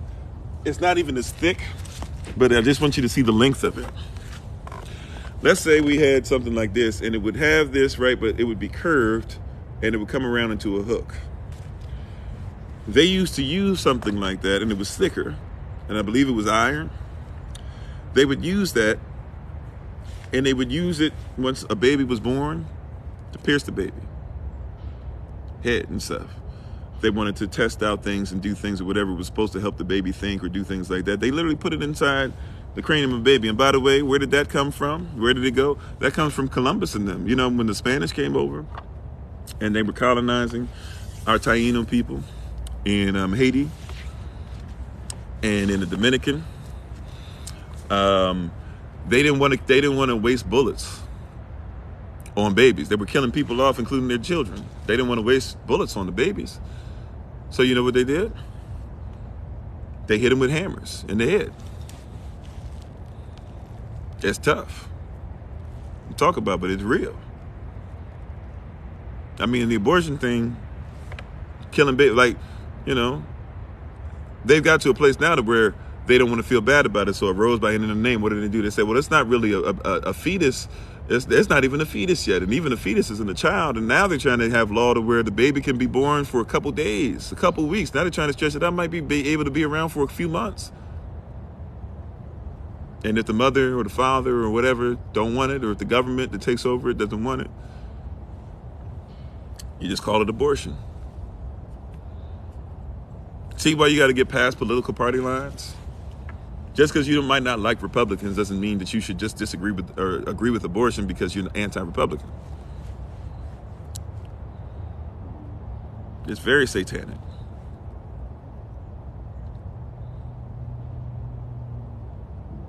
You know, you got to be honest about it. Where did it start? You know, they were doing experiments on mothers, on women, whether they were pregnant or not. That's why when you go to the what is it? When you go to the gynecologist, I don't remember what they call the thing. I don't know what they call it, but that thing that they put in you, that metal thing that's all cold and it hurts, and they do a sexual thing with you. You know, they literally putting their fingers and stuff inside you and putting gel and stuff in there and trying to get you relaxed and all this or whatever. And then they stick that thing in you to keep you open, and they got your feet open like you're giving birth, even though it's an unnatural place. It's, you know, they're doing all that stuff. When they're looking inside you or whatever, they came up with that by experimenting on a speculum, I don't know. Forceps, I know forceps, they use that sometimes too, right? Even use that on babies during birth, because they won't just simply have the woman be in her right position where the baby comes out like this. They have you on your back to where they got to pull the baby out. You wouldn't have to pull the baby out if you just had the woman in the proper position. Nevertheless, it's hard to talk about this stuff. Nevertheless, though, right? You have they would do experiments where they would hurt and rip apart women and killed a lot of women, or they would have women bleeding and stuff, and then send them back to the fields to still work until the doctor who had them in his care was going to bring them back. How do people do this to others? Because they teach them. We were talking about that on the podcast I was invited in, right? How do you do it to others? You got to teach people that they're not human.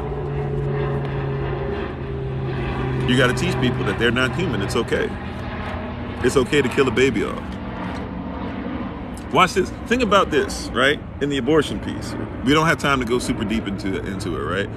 We've mentioned it enough. You can do research on some of the stuff I'm talking about, right? And look at Margaret Sanger and what she said literally about why she's aborting black children and Jewish children and other children that she thought was against, right? The cognitive dissonance is astounding. And therefore, you know, the ridiculous, I don't even have to go ad hominem or anything, just it's Dunning-Kruger effect, people that would argue. Think about what the argument is that when somebody says, I'd rather have an abortion because I don't want to bring a child into a world that's going through all these things. They don't have a choice. Why would I bring them in to think about this or talk about these things, et cetera, et cetera? Question though. So you're saying it's humane to kill the baby, not because the baby is going to live with pain or this and that. You're saying that the baby having to figure out to possibly be able to bring their family out of a generational curse. I'd rather kill the baby as a generational curse to make sure that they don't have to experience a generational curse and possibly bring their family out of one. Foolishness. You're going to have to bring me a better argument than that. Before I was going to any church, you had to bring me a better argument than that. When I was agnostic, you got to bring me a better argument than that. Your argument to help the baby is to kill the baby. Yeah, and you're keeping the curse by not allowing them to be curse breakers. That baby, how many curse breakers did you kill? See, that's what's really going on. Once again, we talked about this yesterday. We're wrestling not against flesh and blood, but it's against principalities, origins, and powers, and people who are ruling from dark places, ruling from places of confusion, and what people who are spiritual wickedness in high places. They're idolizing things that you should be idolizing. What in the world makes you believe that killing off the curse breaker will alleviate the curse? How many curse breakers should there have been? That's why we said don't wrestle against flesh and blood. How many curse breakers should there have been? How many Malcolm X's could there have been? So you don't have to worry about denying Malcolm X's and Martin Luther King Jr.'s and stuff and just blocking them and stuff. You don't got to do that. I mean, heck, you don't have to do any of that. You know why? Because you just kill them before they're born. It's a spiritual thing. We're not wrestling against flesh and blood, brothers and sisters. They get rid of you before. That's the origin. That's the principle. That's the principality. And the place of confusion that they give you, ruling from darkness, the place of confusion that they give you is what? Well, do you really want them to suffer? What?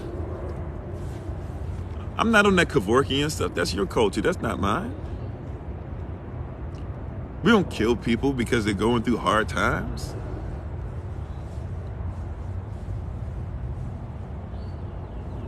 I mean, well, the curse reaches back, sin reaches back to Adam and Eve.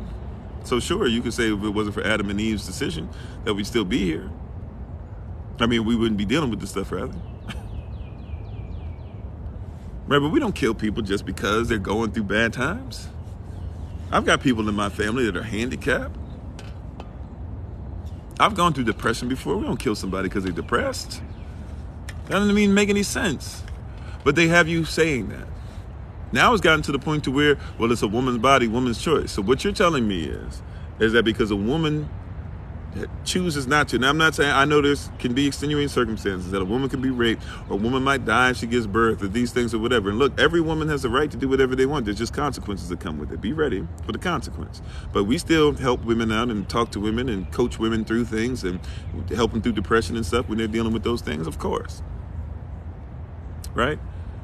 And yeah, we're talking about even abortion going on with Kemet and what they did and all that stuff as well. Yeah, we can talk about that too. But we're not going to do this thing, right, that says that because a child will have to go through, or now it's a women's rights issue. A woman should have a right to give birth or not to the child. Okay, well, here's where it gets interesting. Now, I know some people are not going to like what I'm going to say. Here's where it gets interesting. Does the man have a right if he wants to keep the child? No, it's not his right because he's not carrying the child. But is it his child? But then if I say it's not a child, we can't have that conversation, can we? Does the child get a right to survive? Well, the child can't think for themselves. Maybe the child wouldn't want to live. Everything that the child is going through in their life is for survival. The child wants to survive so much, as a matter of fact, that if the mother won't eat correctly, the child will eat the mother literally out of house and home. What I mean by that is if the mother doesn't want to get nutrients, the child will get nutrients from the mother so much that the mother's teeth will begin to fall out and her hair will begin to fall out because she won't eat correctly. But that child will survive. Everything that child wants to do is survive. Everything about that child says that child wants to survive. But you're saying the child doesn't want to survive. But once again, if you say it's not a child, well, if it's not a child, well, yeah, it might want to survive, but it's not really a child. So then what else could we call it? We don't call it that. What else would we call it? What else could we possibly call that child? Could we possibly call that child, I don't know, a parasite? I mean, we don't use the term, but isn't that really what we're doing here? Because it's not a child, but it's trying to survive. But then the mother's body is legit trying to save the baby. Because when anything foreign comes into the body that could try to live off the body, the woman's body will say, no, we're going to kill you off or whatever. They have antibodies and stuff. They will kill off the baby, but the woman has to send signal. The woman's body sends a signal to itself and says, hey, all you white blood cells and everything that's going to try and do what you do, don't attack this child. This is a living child that needs to survive and thrive. And to become a curse breaker, we need to work hard to make sure that everything's there. We're going to develop breast milk and everything to ensure that this baby gets every single thing that it needs. And so a woman has to go against her own nature. See? But then they have to tell you, well, there's evolution. Well, evolution is about babies surviving. Survival of the fittest. Babies need to survive. Mothers want their babies to survive. That's why you guys say that we have sex. You don't even believe sex is marriage, even though you write it in your law. But nevertheless, you'll tell me you don't believe sex is marriage. You just think that sex is about trying to survive. Okay, well, her body's trying to survive. She's trying to make sure her baby survives. She's doing everything she can for her baby to survive. And what do? Well, it's her choice. But she's going against nature. You said it's about evolution. Amen, baby. Yeah, it's not an easy discussion, but we should have these discussions. And I'm trying. We're over on time, so I'm trying to wrap it up. I just need to be obedient. Make sure you get this right. Like this is Your body is telling you, ladies, everything in your body is telling you this baby must survive. Natural law. But because we've been taught not to be about law, you won't even protect your right, your body's rights, your spiritual right, your natural right, and your child's right. Because now it's not a child. Now it's not a child even past when they're born. Now, while babies are being born, there are some doctors that start taking the baby apart because the mother doesn't want it, but hey, it's a late term thing. You know what, I was thinking about it, I don't think I really want to keep this thing. Now, you have to start asking yourself, so not just that evil, once again, where did it go? So it has an origin, it has a principle, it has a principality. What kind of mindset caused our women to believe that in the time when they're killing us off as they are, that it is okay to kill them off before they even have a chance to fight for their right? You're gonna kill them before somebody else does. What kind of system is so twisted and so messed up that the woman who sees her brothers and fathers being murdered and sees her sisters being murdered and sees her mothers being murdered and knows her grandparents didn't make it that far and knows about Emmett Till and knows about Trayvon Martin and knows about all these people, knows about MLK and Martin Luther King Jr. and the Black Panthers and Dr. Huey P. Newton and all these people, knows about Marcus Garvey. Some of them may not know about these people either, right? Unfortunately. But what in your mind makes you go, and all that stuff that you've seen, only a wicked system, not even a wicked person, a wicked system that everything around you tells you that's okay, would put you in a position to say, I'm going to help that alone. And amen, abortion is forgivable. Yes, there's only one unforgivable sin. And if you've committed the sin of abortion, repent. Pray about it. Right? Anything that you've done can be forgiven. Repent. Don't do it anymore. And this will bless you. Use it as an ability. Remember, Moses murdered people out here. Is that what we remember about Moses' story? No. Right? Moses was out here murdering people. Is that what we remember about Moses? Thank you, Sister Sharice. Right? We don't remember that about Moses. We remember he helped us to get out. Help other sisters to get out. Somebody mentioned the movie Get Out earlier. Even all that stuff's coming together. All things working together for his greatness, right? Paul was a murderer. Paul was there when they murdered Stephen. When they stoned him. Is that what you talk about when you talk about Paul? And Paul mentions this stuff all the time. He's like, man, I was chief sinner. He be out here telling the truth. I love listening to Paul because Paul is somebody, he real out here. He like, look, man, you want to talk about sin, you can't talk about sin without talking about me. Like, Paul will tell you straight up, like, when it comes to sin, that you look, bro, you can't talk about sin without talking about me.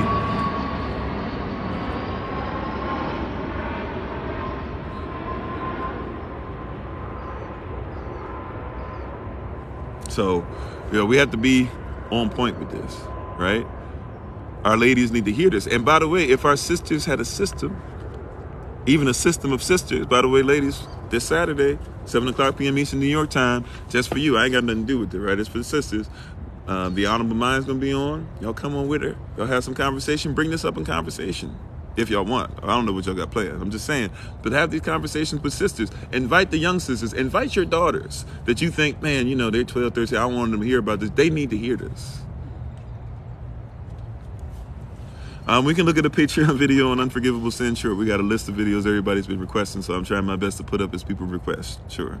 Or once again, we're going to do the live session tomorrow. Don't forget, tomorrow on Patreon, or for Patreon members, we already have the link up. Look for the picture that has the old SOC imagery, as far as the old SOC logo with the sand on it, with SOC written in the sand. Look in the description box with that.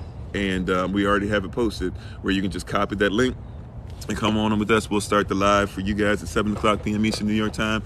And then at 8 o'clock p.m. Eastern New York time, you guys can just stay on the same link we'll be on, but everybody else can come on TikTok and other various platforms that will be on. Well, I guess it'll basically just be TikTok. And then we'll post just the 30 minutes everybody else is on YouTube later on. But you guys will be able to see at any time that hour and a half discussion we're going to have starting tonight, right? So, but you have to be real. We got to be honest about this. We got to be committed. We got to stay consistent on this. We got to stay connected in this. We got to be real. Where did it come from? Where did it go? Isn't that an old song from back in the day? That house country music song? They were playing, I feel like it was late 90s. Somewhere in there, right? They still be playing in the clubs from time to time, right? Where did it come from? Where did it go? I don't even know the lyrics of that song. But you got to be real about it. That's where this stuff is coming from. You can't be a curse breaker if you won't acknowledge the curse. And if you want to call a curse under a different name, it's still a curse. 1920, the FBI admitted that from the late 1800s, KKK have been around and they've started moving into places of position. They didn't go anywhere in 2022. We're still dealing with the same people. They're still in charge. They have to obey law, though, when they're in those positions. And they might come looking for trouble. You got to be able to protect yourself. But if they say that you protect yourself outside the law, guess what? You get caught up. You got to know where this stuff went. You got to know when you're dealing with a police officer, you're dealing with somebody who is under the state and what they say. If you're dealing with a police officer, you got to deal with somebody who's a slave patrolman. They don't care about anything. They got a contract to come and get you, and they get paid every time they come and get you. You need to make sure that you're on point.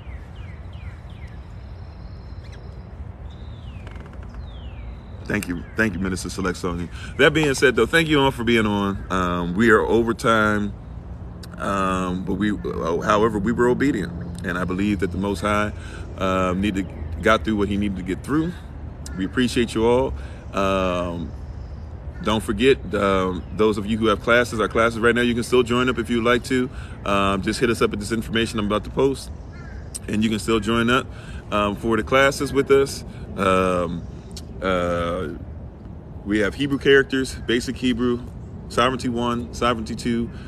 We have Hebrew characters, basic Hebrew, sovereignty 1, sovereignty 2, natural. Oh, I'm sorry. I guess I just lost TikTok. Hold on. I'm going to have to repeat myself.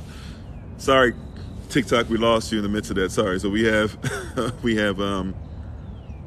have Hebrew characters, basic Hebrew, sovereignty 1, sovereignty 2, natural medicine 2, basic French, and cryptocurrency.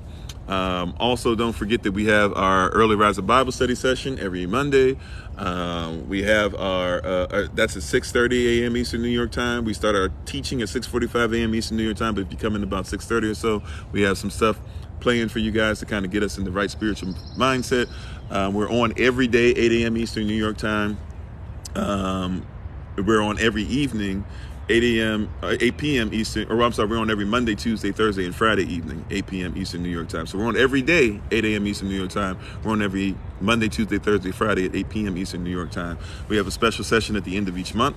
My wife and I are going to be going over for this special session. We're going to deal with, again, those stones that we talked about in Revelation chapter 21, the precious stones, the 12 precious stones, and how things work. We know a lot of people want a lot more information. We had a little video and some pictures that we posted up for those who are on Patreon about that, by the way, so you can actually look up the pictures and see what they look like and have a nice little bit of calming music. It's only about 1 minute and 7 seconds or something like that long, but a nice little something you guys can look up. We've had that up for a few days now. We invite you to once again come over to Patreon. Patreon, $5 a month, literally gets you 4 hour and a half, at least 4 hour and a half lives, and 5 minutes a day of specific video where you're able to get some there specifically and not get anywhere else. I'm also able to see some of your comments there that I don't see other places. And it helps to be able to bless us so we can bless our community and make moves that we need to make moves in. Yeah, so we thank you. We appreciate you.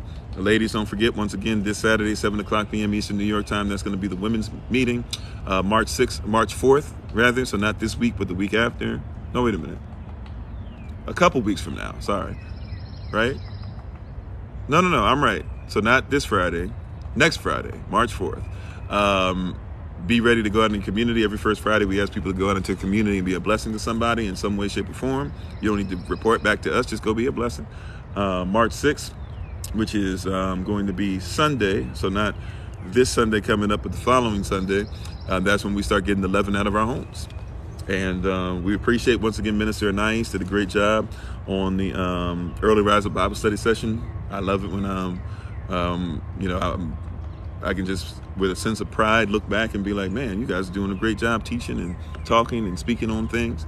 And did an excellent job talking about wisdom, even got into some apocrypha, I was like, man, I'm feeling that. It actually confirmed some things. So I was telling you guys when we start a series, I don't know if it'll be on Monday or the following Monday, but when we start the next series, there's different things that people are asking for. We're still going to do some stuff. We're still going to do some stuff on Shabbat that people have been asking about too. So we're going to fit that in for everybody as well. But just to let it be known. But I've been looking at which one, because people are always asking, can you do this? Can you do this? Can you give this? Can you give that? And a lot of stuff we actually have on what we had on the YouTube channel. We're building up our YouTube channel again. I think we're already over 200 to 300 videos already. So we're doing a great work in that. However, people are always asking, can you do this series? Can you do that? So there's a lot of series. We're not going to dismiss them. However, she was speaking on wisdom, actually thinking that would be one of the first books in quite some time that we would go through as far as just Apocrypha only. And so that's what we're looking at doing. It was kind of a confirmation thing for me as she was speaking. So I'm grateful and thankful for her. Thank you for doing a great job. Continue to pray for her and what she's doing, and as she continues to lead in the environment that we have, when we're going to start dealing with the prayer line and different things like that, she'll be one of the people that will be preaching for all the stuff leading up to Passover. So we're very thankful and grateful for what she's doing and provides, and even through her personal struggles and things, she continues to press forward and move forward for us. And so we're thankful and grateful for her and all that she does. So we appreciate you all, though. Thanks for being on. Tough topic to deal with, some of it, but once again, where did it go is the question. It didn't just randomly occur, and it didn't just randomly end. Where did it go? And when we comprehend where it went, and we can comprehend where it is now, we'll be able to do this. You said, is all this on Patreon? So not all of this. Patreon, a lot of stuff is exclusive. From time to time, we'll put some of the stuff that we do on here on Patreon. Patreon is just is somewhere where you can get stuff that you don't get anywhere else. This stuff is posted on YouTube. It's recorded on some of it on IG. A lot more of it on Podbean, but pretty much everything we do as far as the lives, rising sessions and evening sessions and special sessions, etc., they're on there. Some of the stuff we don't record, classes are recorded, but the classes are for those that are given a donation. We do the classes for a donation, so we don't let those just be public. Every once in a while, we might let like one session of a class be public, just so people can kind of hear, oh, okay, this is what they're talking about if they're thinking about taking the course. And the Early Riser Bible Study sessions, we might start doing some kind of recording on those or putting it somewhere, but we don't really record those. We try to record them and keep them on our, record them on Zoom, but we've always had issues with that. Like, basically, we were able to record the first one. We had issues. I think it might be a memory thing, and maybe they're trying to get me to pay for a bunch of memory. And so maybe I might start just, recording some of the stuff unlisted or somewhere, so like people can go listen to it another time. We want that to kind of be a reward. The Early Riser Bible Study session, we want that to be a reward for people. They're giving they're waking up, giving time, stuff like that. The Bible says, early in the morning will I seek your face. And we kind of use that as a reminder that, hey, rise up first thing during the week, all those things, and be ready to go. Give him their best, Yeah, the system's just revolving, right? Revolution is really just talking about a revolving place we've arrived in, or revolving things that have happened, or things like that. So we thank you for being on. We appreciate you. Catch us at the information I have above my head, or if you're on Facebook right now, or on YouTube even, you can just look in the description box as well. This stuff will be uploaded. We're going to be uploading a bunch of videos today during the day. So if you look on YouTube, you'll see a lot of stuff pop up. So if you want to catch up on some of the stuff from the last few days, feel free to do so. Patreon members, just continue to look for stuff on there. Don't forget, Patreon members, tomorrow we already had the link up underneath SOC, the old sand, SOC written in the sand, picture that we had. So just go ahead and look there. Underneath that, look in the comment section. You'll see the link for the video or whatever, and you'll be able to go ahead and join us for that special that special live that we'll be doing. It'll start at 7 p.m. Eastern New York time. And, we're going to start, first one we're going to do is just basically going to be Q&A. So if there's certain specific questions that you'd like us to go into there, we can probably answer some of those there too. And that way you might not have to wait for when we finally get around to being able to do whatever series or whatever videos people are asking about, right? As far as the Shabbat Shalom stuff, or the Shalom, how to get into Shalom stuff, questions people have been asking, we will probably do that on the podcast, and we'll probably wait until maybe the middle of next month or maybe April to come up with, but we'll try to have something there. I would like to have some people speak on that are just not me, myself, and I, but have some other people come on to talk about it. So we'd love for you guys to join us for that. Don't forget, we need to know by April 23rd, are you coming to meet us October 14th through the 16th? Right now, we don't have posted where, but we already do have a place. Those who were part of the weekly meeting, we already discussed that. So as we get closer, I'll start putting some of that stuff out in public. But we would love to see you guys come and join us and be a part of it. If you can't join us physically, of course, we'll try to make a way where you can be part of what we're doing virtually as well. Thank you guys so much. I appreciate you all. The battery's about to go out on both devices that are left over. So thank you. I appreciate the king and queen in each and every one of you. Please go support my wife once again. She's a healer, herbalist, chemist, biologist by degree.